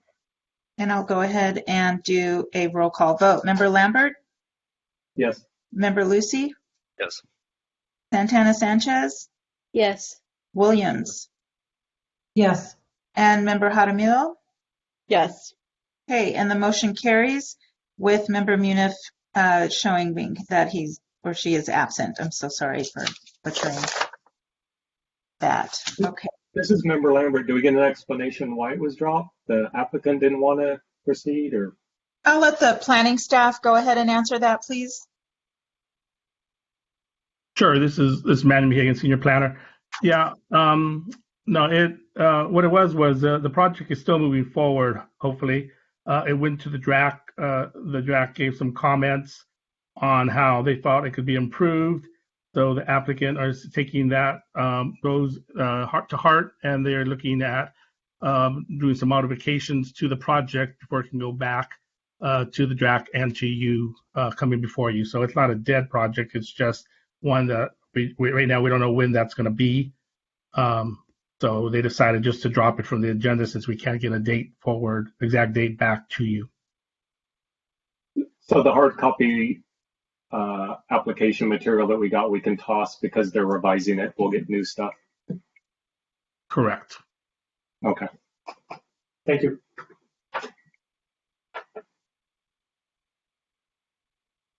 Okay, for item number 3, this is the SB2 Housing Production Streamlining and Acceleration Amendments to the General Plan, Zoning Code, and Countywide Design Guidelines Workshop. Good evening, CPAC members. Flo, can you put on the PowerPoint? Thank you so much. Perfect. All right, so my name is Thomas Vogt. I'm an associate planner with the Office of Planning and Environmental Review, and I will be presenting this workshop item tonight. So this item is the, thank you so much, second slide there. This item is discussing amendments to the Zoning Code, General Plan, and Countywide Design Guidelines. A little history here. In 2019, the Sacramento County Office of Planning and Environmental Review received grant funding, which we call the SB2 grant from the state of California. The goal of this funding is to encourage the development of plans that streamline multifamily housing approvals and accelerate all types of housing production. So PER staff began this effort by reviewing existing zoning code, general plan, and design guideline language related to housing, and staff referenced feedback provided by some community stakeholder groups such as the Building Industry Association and the American Institute of Architects to further inform our potential amendments. After review and initial outreach was completed, staff identified key areas for amendments, which will be outlined for you tonight. These include amendments to the zoning code to address development standards, allowed uses, and review processes related to housing developments, and amendments to the zoning code related to new state mandates around density bonus programs, and amendments to the multifamily design guidelines to comply with the new state regulations requiring objective design standards for multifamily residential development and also to mirror the proposed changes within the zoning.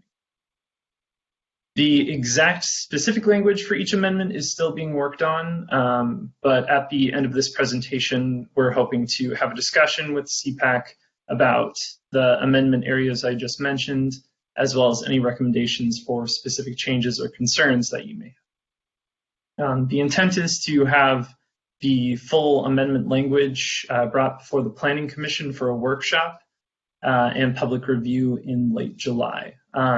And all of the CPACs will be notified of that early workshop and when the materials will be available for review. Next slide, please. So the first target area is expanding the range of housing product types that will be allowed in low-density residential zones and in commercial zones. So these amendments would allow small duplex and multifamily products in the low-density residential and commercial zones by right, and then larger projects would require a use permit. So by small projects, we mean projects with 10 or fewer lots or units. There is going to be no change in density allowed for each zone. So, for example, a property that is 20,000 square feet or roughly a half acre in a RD4 or residential 4 dwelling units per acre zoning district, that would only accommodate 2 units, but now those 2 units could be through 2 single-family dwellings on 2 lots or as a duplex on a single lot, whereas before it could only be 2 single-family dwellings on separate lots. So the goal is to provide more flexibility in design, as well as potential for redevelopment of underutilized properties and infill on some of these smaller multifamily properties throughout the county. Next slide, please. The second target area is the multifamily residential development standards. So we've often heard from potential developers that specific development standards have been a barrier or roadblock to developing multifamily products within the county. For example, developers have had difficulty meeting our minimum density requirements on smaller multifamily zone properties because of development standards that have been in place. So for example, currently to place a 2-story multifamily development adjacent to a single family development, there's a setback of 50 feet, which on a lot of smaller lots that eats up the entire lot, so the lot becomes undevelopable. So we're looking to amend some of the key problematic development standards, such as the setbacks like are listed, or open space, parking, and landscaping. And to ensure that these amendments don't go too far into areas with predominantly low-density residential development, staff is proposing to create an infill property category within these development standards that will retain some of the more restrictive standards that we currently have. And an infill property would be a lot that is 2 gross acres or less in size with 2 adjacent properties zoned for low density. Next slide, please. The third target area is the process for requesting deviations from multifamily residential development standards. So currently, a deviation requires an approval of a special development permit from the Planning Commission. This is a pretty expensive and time-consuming process. I believe currently it's like $14,000. So we're proposing to create a minor special development permit that can be used for a limited number of deviation requests for multifamily residents. This would be set up similar to our current minor use permit. So the decision would be made by the planning director after analysis by staff and a public comment period. Mailed notices would be sent out to neighbors within,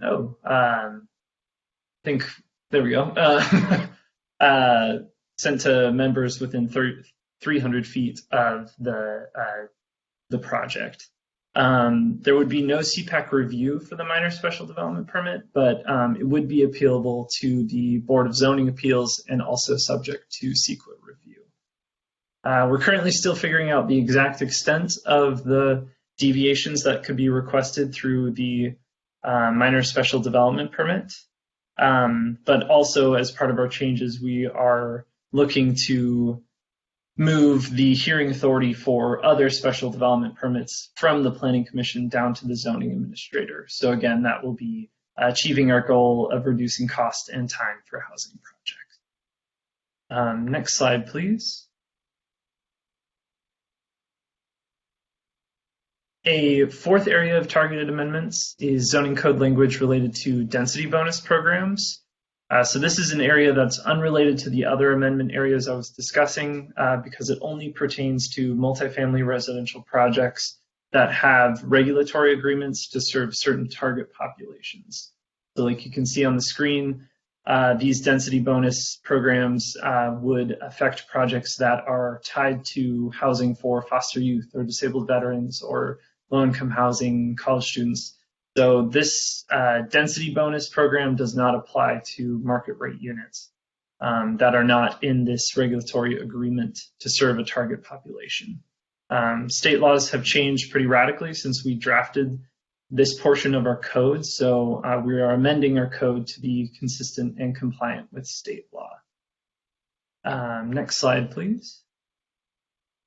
The fifth area of amendment is the countywide design guidelines. So recent state legislation has required local jurisdictions to use only objective standards when reviewing design of multifamily residential development. Currently, the county only has subjective guidelines. So as an example, a subjective guideline would be fences and walls next to a project need to be compatible with the surrounding area. An objective standard would be dictating that only wrought iron fences along street frontages are permitted. So so currently the county only has subjective guidelines and we're moving towards objective guidelines. So we're proposing amendments to the countywide design guidelines that will basically become objective design standards.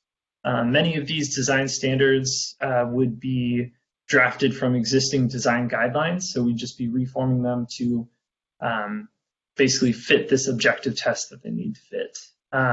And these design standards would be treated the same as a development standard, and a special development permit could be used to request a deviation.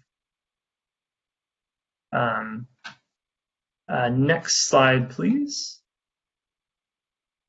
And this is kind of our final grab bag of the proposed amendments. There's some modifications to our definitions of emergency shelters, as well as where they would be permitted within the county, as well as adding a definition for permanent supportive housing and allowing that in residential zones consistent with single family and multifamily uses, as well as modifications to internal procedures, application forms, and our user guide to address SB 35 and SB 330, which are basically bills that streamline housing development projects by limiting number of hearings, processing timelines, and the level of review.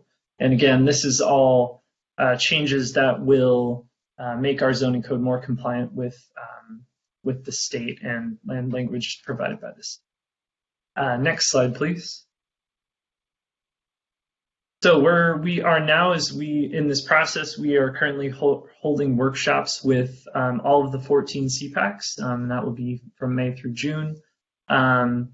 After discussing with the CPAC, staff will finalize our draft amendments to the zoning code, to the general plan and countywide design guidelines, and then we will take the finished text and amendments to the Planning Commission for a workshop with them targeted to late July of this year. After the public hearing, we will then go back to the Planning Commission for a recommendation to the Board of Supervisors for final approval, and we're aiming for December of this year. We do have a website and you can find that if you go to our website, planning.saccounty.net.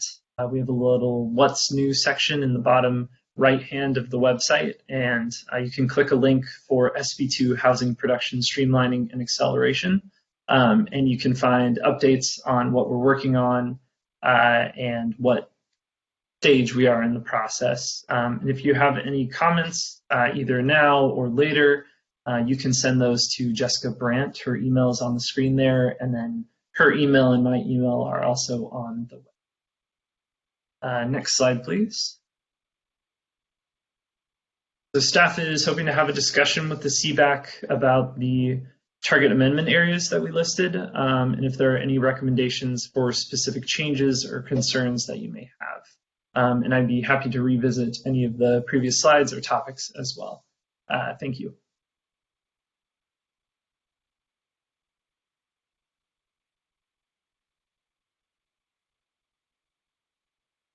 Thank you. I'm going to go ahead and ask if any of my colleagues want to go first on this or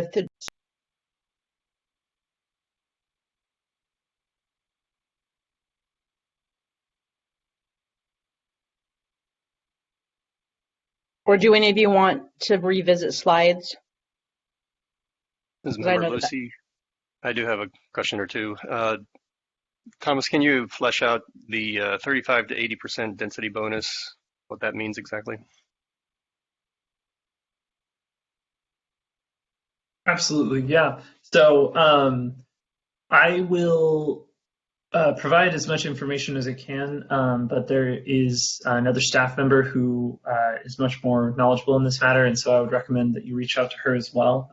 But basically, the state has provided guidelines for how much of a density bonus we can provide for these projects, which are basically tied to renting to specific communities. So the example that's listed on the slide 6 says like foster youth or disabled veterans. So basically the state has dictated that we can increase the density for projects that serve those communities from 35% over maximum to up to 80% over maximum. And so within our zoning code right now, we have a table that basically lists how much you can increase density, and this will modify that table as well as add new language to allow for these density bonuses. And if you have further questions about that too, I would definitely recommend contacting Wendy Hartman. She's a principal planner with the zoning administration section on planning and environmental review, and I can also provide her contact information to you. Okay. Also, I think a few slides down, permanent supportive housing.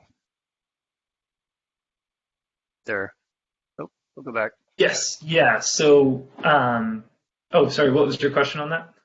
What is that exactly? What is permanent supportive housing? Yes. So again, this one, Wendy Hartman is she is a great resource for this. She actually has been drafting this section specifically, but basically we don't have a definition for this in our zoning code right now. I'm sorry, I don't have the exact answer for you right now, but the full definition and draft text will be available prior to that July Planning Commission workshop date, and so you'll be able to review that definition as well as any supporting information around that prior to that meeting. You don't want to take a stab at it, do you? No, I'll leave it to Wendy and the exact text that we have drafted. All right, no other questions. Hi, this is Member Williams. I have a question. If we can go back to slide 6.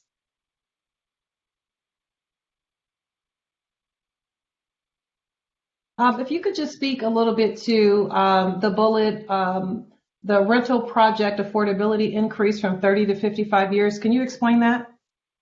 Yeah. What that means? So basically the state is mandating that before, so the changes before these changes that we're proposing, an affordable project would have to stay affordable for 30 years. But now we are creating a requirement that the project remains affordable and kind of tied to serving these communities for 55 years. So the concessions that are provided through this density bonus program, it used to be after 30 years, then it could turn into a market rate development, but now it will be tied into serving those communities for 55 years.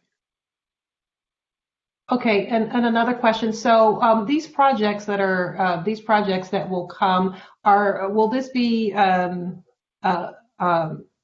entire project, or will this be maybe some designated units or designated housing within a particular community, or what does that look like?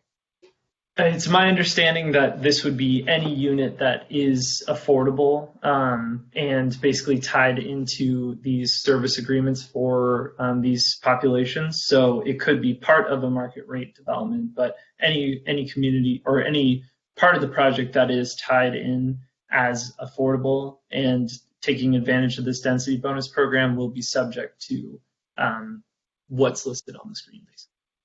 And then my last question: is there a percentage or that is considered? I'm talking about income that is considered affordable. Yes. So currently within our zoning code, we do have basically definitions of what is considered below income or low income or very low income or very, very low income. And it's a number calculated off of, I believe there's like a median income that's calculated for the region. And then anyone earning a certain percentile underneath that is placed into one of those categories. And then the housing, the affordable housing, you basically dedicate a certain amount of your units to, say, people that are within a 35% underneath that median income. And there's more information of this in Chapter 6 of our zoning code, and I can definitely send out those sections for the CPAC to review. Okay, and then one other follow-up question to that. So is this being designated for low-income housing, or is this medium level? This will be for low income as well as project types that serve some of the populations that you can see on the screen. So it'll expand low income to, say, college students, foster youth, disabled adventurers. Okay, thank you. No more questions for me.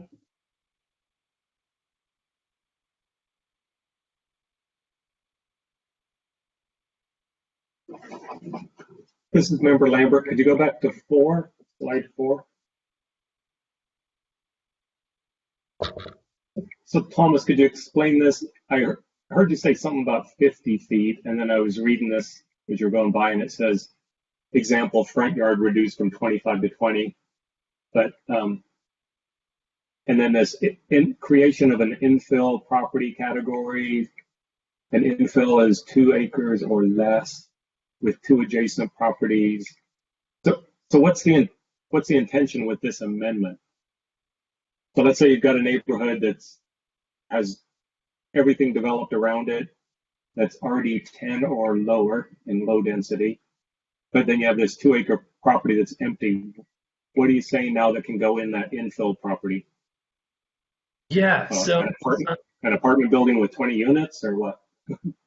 So the property would need to be zoned for that multifamily first. So the density won't be changing at all. So if it's a 2-acre lot that is zoned, say RD5, which allows 5 dwelling units per acre, then you could never place an apartment complex on that. But if it was zoned, let's say if that property was zoned RD20, 20 dwelling units per acre, which is a multifamily zone, then it would be categorized as an infill property. And we have a separate set of setbacks and development standards for those infill properties so that that the development will maintain privacy and also try to integrate more smoothly into the surrounding neighborhood. But in general, that first bullet point there where it says a general reduction in all setbacks, we are reducing pretty much all of the setbacks for multifamily across the board. The example I gave when I talked about the 50 feet, if you had a multifamily lot right next to another lot that could be multifamily, it could be single family, and there was a single family home on that one lot, then the other lot, if they wanted to do a 2-story multifamily development, would have to have a setback of 50 feet, which very quickly could eat up into the entirety of that multifamily zoned lot. And it would create this lot that basically is unbuildable. So our amendments to reduce these setbacks will basically allow for these smaller multifamily lots to be developed. I don't know how many of them are in South Sacramento specifically. I know we have quite a few in Arden Arcade. But basically the intent is just to hit on these smaller multifamily lots that just cannot be developed currently. Okay. That's all I have. Thank you.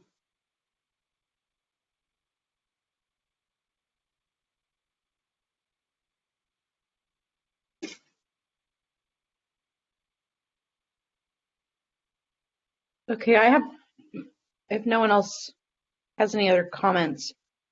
Can we go, let's see, can we go to the density slide?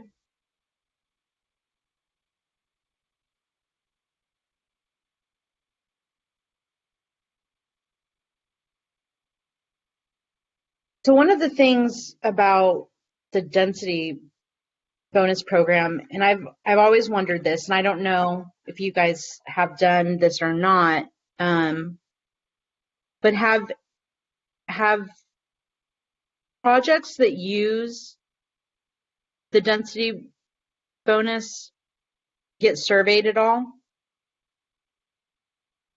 in terms of the effectiveness, or does the planning department do any surveying of the effectiveness of the density bonus? So when you say survey, what do you mean by that? Well, I mean, just in a lot of housing studies that I've read, the density bonus program does not make a whole lot of a difference to actually encouraging housing production, affordable housing production specifically. Yeah, so the planning department, once a project has been built, we typically don't have a lot of follow-up with that proposal or with the project unless there's some sort of mitigation that was in place. Is that what you're asking for? I'm sorry. Yeah, I mean, mostly my concern about all the amendments is like, how is the county really addressing, are these things effective or not? Because I mean, changing something from 35%, 80%, while it's an increase for sure in, the bonus, but is this type of program effective at all? Because if it's not, then the increase is null and void. It doesn't matter. Yeah, I think in my experience with this type of housing program, we have seen some hesitancy to basically enter into it because of some of the setbacks that we have currently and the development standards we have currently. You can see on that third bullet there, it talks about additional concessions and waivers of development standards. We've had some issues with developing multifamily and affordable multifamily because the number of concessions that have been needed have kind of exceeded the amount that they can get through these programs. So we're hoping that the reduction in standards all around, and then in addition, this kind of bolstering of the density bonus program, then we will be able to see more of these units developed. And I know, yeah, there's a lot of coordination that happens with SHRA, the Redevelopment Authority. So it's definitely something I could definitely follow up with SHRA and see if they have any statistics about maybe how often this density program is utilized, or just affordable programs in general. Yeah. Thomas, this is Daniel cut in also. Right now, we are looking at our housing inventory, and we have to report back to the state. So, I mean, yeah, I think that we do have a couple planners that are doing that program. So they probably are monitoring the effectiveness and the number of units that helped us increase through this program, because that has to be part of the report back to the state during our housing element update. So I think that is something that Leanne Mueller and Kate Rose are looking at, see how effective this program is. Okay, awesome. Thanks for that additional information. Mm-hmm. Let's see. And just to answer member Lucy's question about permanent supportive housing, permanent supportive housing, it's like a low barrier entrance program, and it's linked with the case manager who makes weekly house visits, and they assist with like problem resolution. They conduct intake assessments and develop client-driven individual case plans. They also provide supportive services to meet the goals of that case plan, just to kind of give more of an explanation of what permanent supportive housing is. Yeah, thank you. That helps. And there was one other question I had.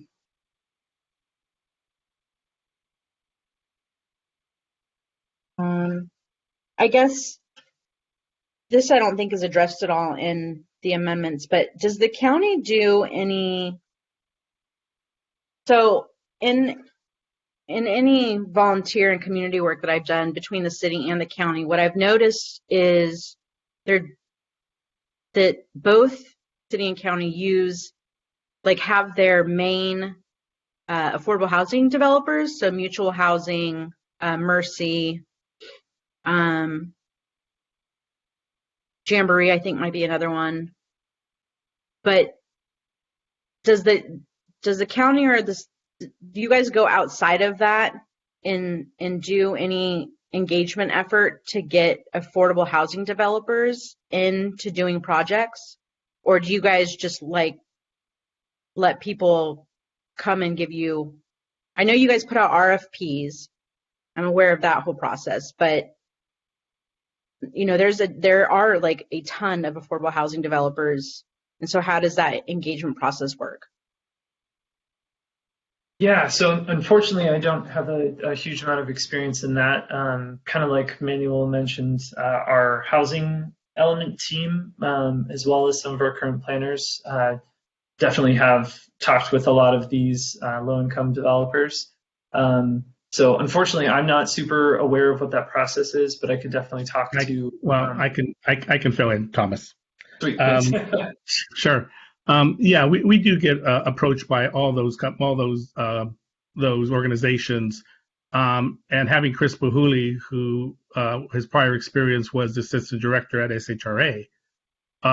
So we do get those inquiries, and we do have them contact SHRA and work with them in partnership, and then come to us. Like I said, we try to get them to be with SHRA because of the funding and because of the other grants that SHRA has for them. And they're well aware of that too. So usually they've already talked to SHRA before they come to us. Huh, interesting. Okay. Yeah. So Chris has a lot of experience with that. I know he already got off the line, but he has a lot of experience with that. So it's kind of an asset to us that we have Chris working on our side. Definitely. Okay.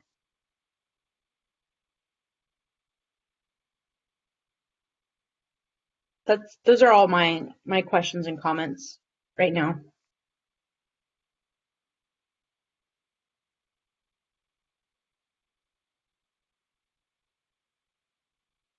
Council members, there are no public comments on the line. I just wanted to let you guys know that.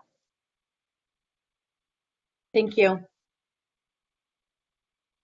Do we have a motion? This does not require a motion. This is an informational item. Oh, okay, great. Are you ready for your next item? Yes. Okay. So for item 4, this is your annual election of officers. So we would need a motion. There's a couple of ways you can do this.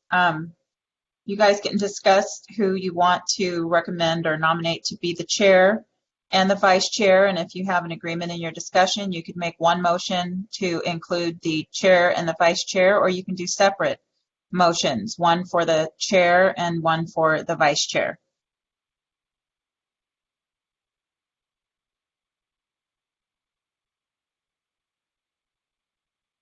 I'm open.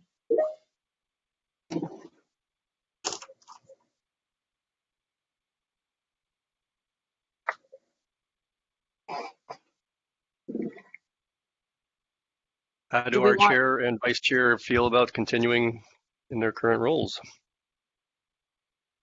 Or would you prefer separate roles? I'm okay with it. I was also going to propose, I mean, this depends on how Ms. Williams feels, but to propose that if Ms. Williams wants to be chair and I can be vice chair. I'm open to that.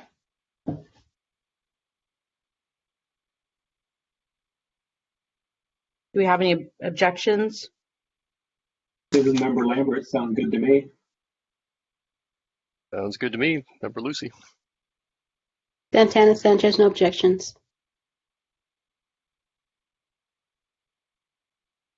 Okay, so we'll need a motion and a second, and then I'll take a roll call vote for Member Williams as chairperson and Member Jaramillo as the vice chairperson. Citizen Member Lambert, I make that motion that you just read. Member Lucy, I'll second. Okay, and I will go ahead and do a roll call vote. Member Lambert? Yes. Member Lucy? Yes. Member Santana Sanchez? Yes. Member Williams? Yes. Member Jaramillo? Yes. And the motion carries with Member Muniz absent. And then next would be your staff updates. When do the roles take effect? I forget. I think I have staff on the line. Can you help me? I'm not sure if this would be the next meeting. Yes. Yeah, it could be as early as the next meeting, yes. Thank you. Mm-hmm. Yes, thank you. Item 5 is your staff updates. Sure. CPAC members, this is Manny Mejia again. Back in August of last year, you heard an item which was the South Sacramento RV, boat, and truck storage on Wilbur and LC Avenue, around the corner there. At that time, you voted, it was a 2-2 vote, which was a no vote or a denial from you. And the reason, if you can refresh your memory, the reason was because of air quality, no monitoring in the areas for air quality, and because of trucks possibly coming through LC, down LC, which is through some residential area to get to the site. Even though the owner has said that they don't intend to have the truck traffic go that way and come through Gerber down to Wilbur to the industrial area. You guys did pre-authorize an appeal on a 3-1 vote. Anyway, that item is going to the Planning Commission this Monday night coming up. So just to make you aware of that if the Planning Commission does go for approval, you do have the right to go ahead and appeal that to the Board of Supervisors. Like I said, you can or you cannot, depending on which way you feel then. But like I said, I just want to give you a heads up, and either the clerk or myself will get a hold of the chair to let them know what the vote was. But you're not going to meet before then. So that's why, because it has a 10-day appeal period after the meeting on Monday. So you'll have 10 days, I think, starting Tuesday, right, Flo? Yes. Yeah, starting Tuesday. The 10 days start the next Tuesday to come down to the clerk's office and put in a written formal appeal, and then, like I said, have some representation at the board if you decide to do that. So just giving you a heads up on that. Then, since Ms. Williams will be taking that over, can we,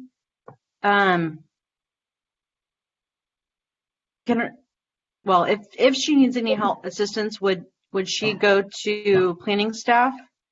She's going to the clerk's office. They're the ones that have that information on the appeal.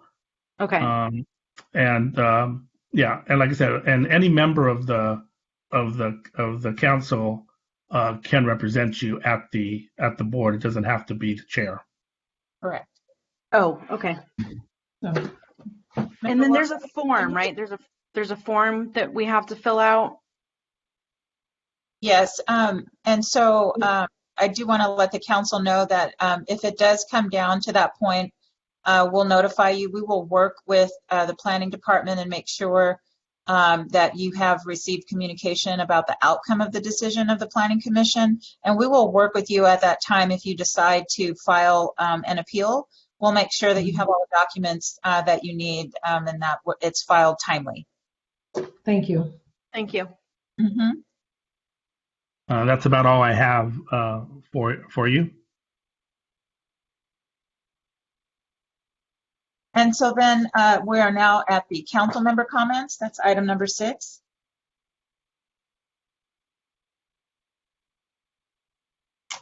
This is Member Lambert. I have a question. Is there any talk on when we meet in person again, or virtual going forward forever? No, it's not virtual going forward forever.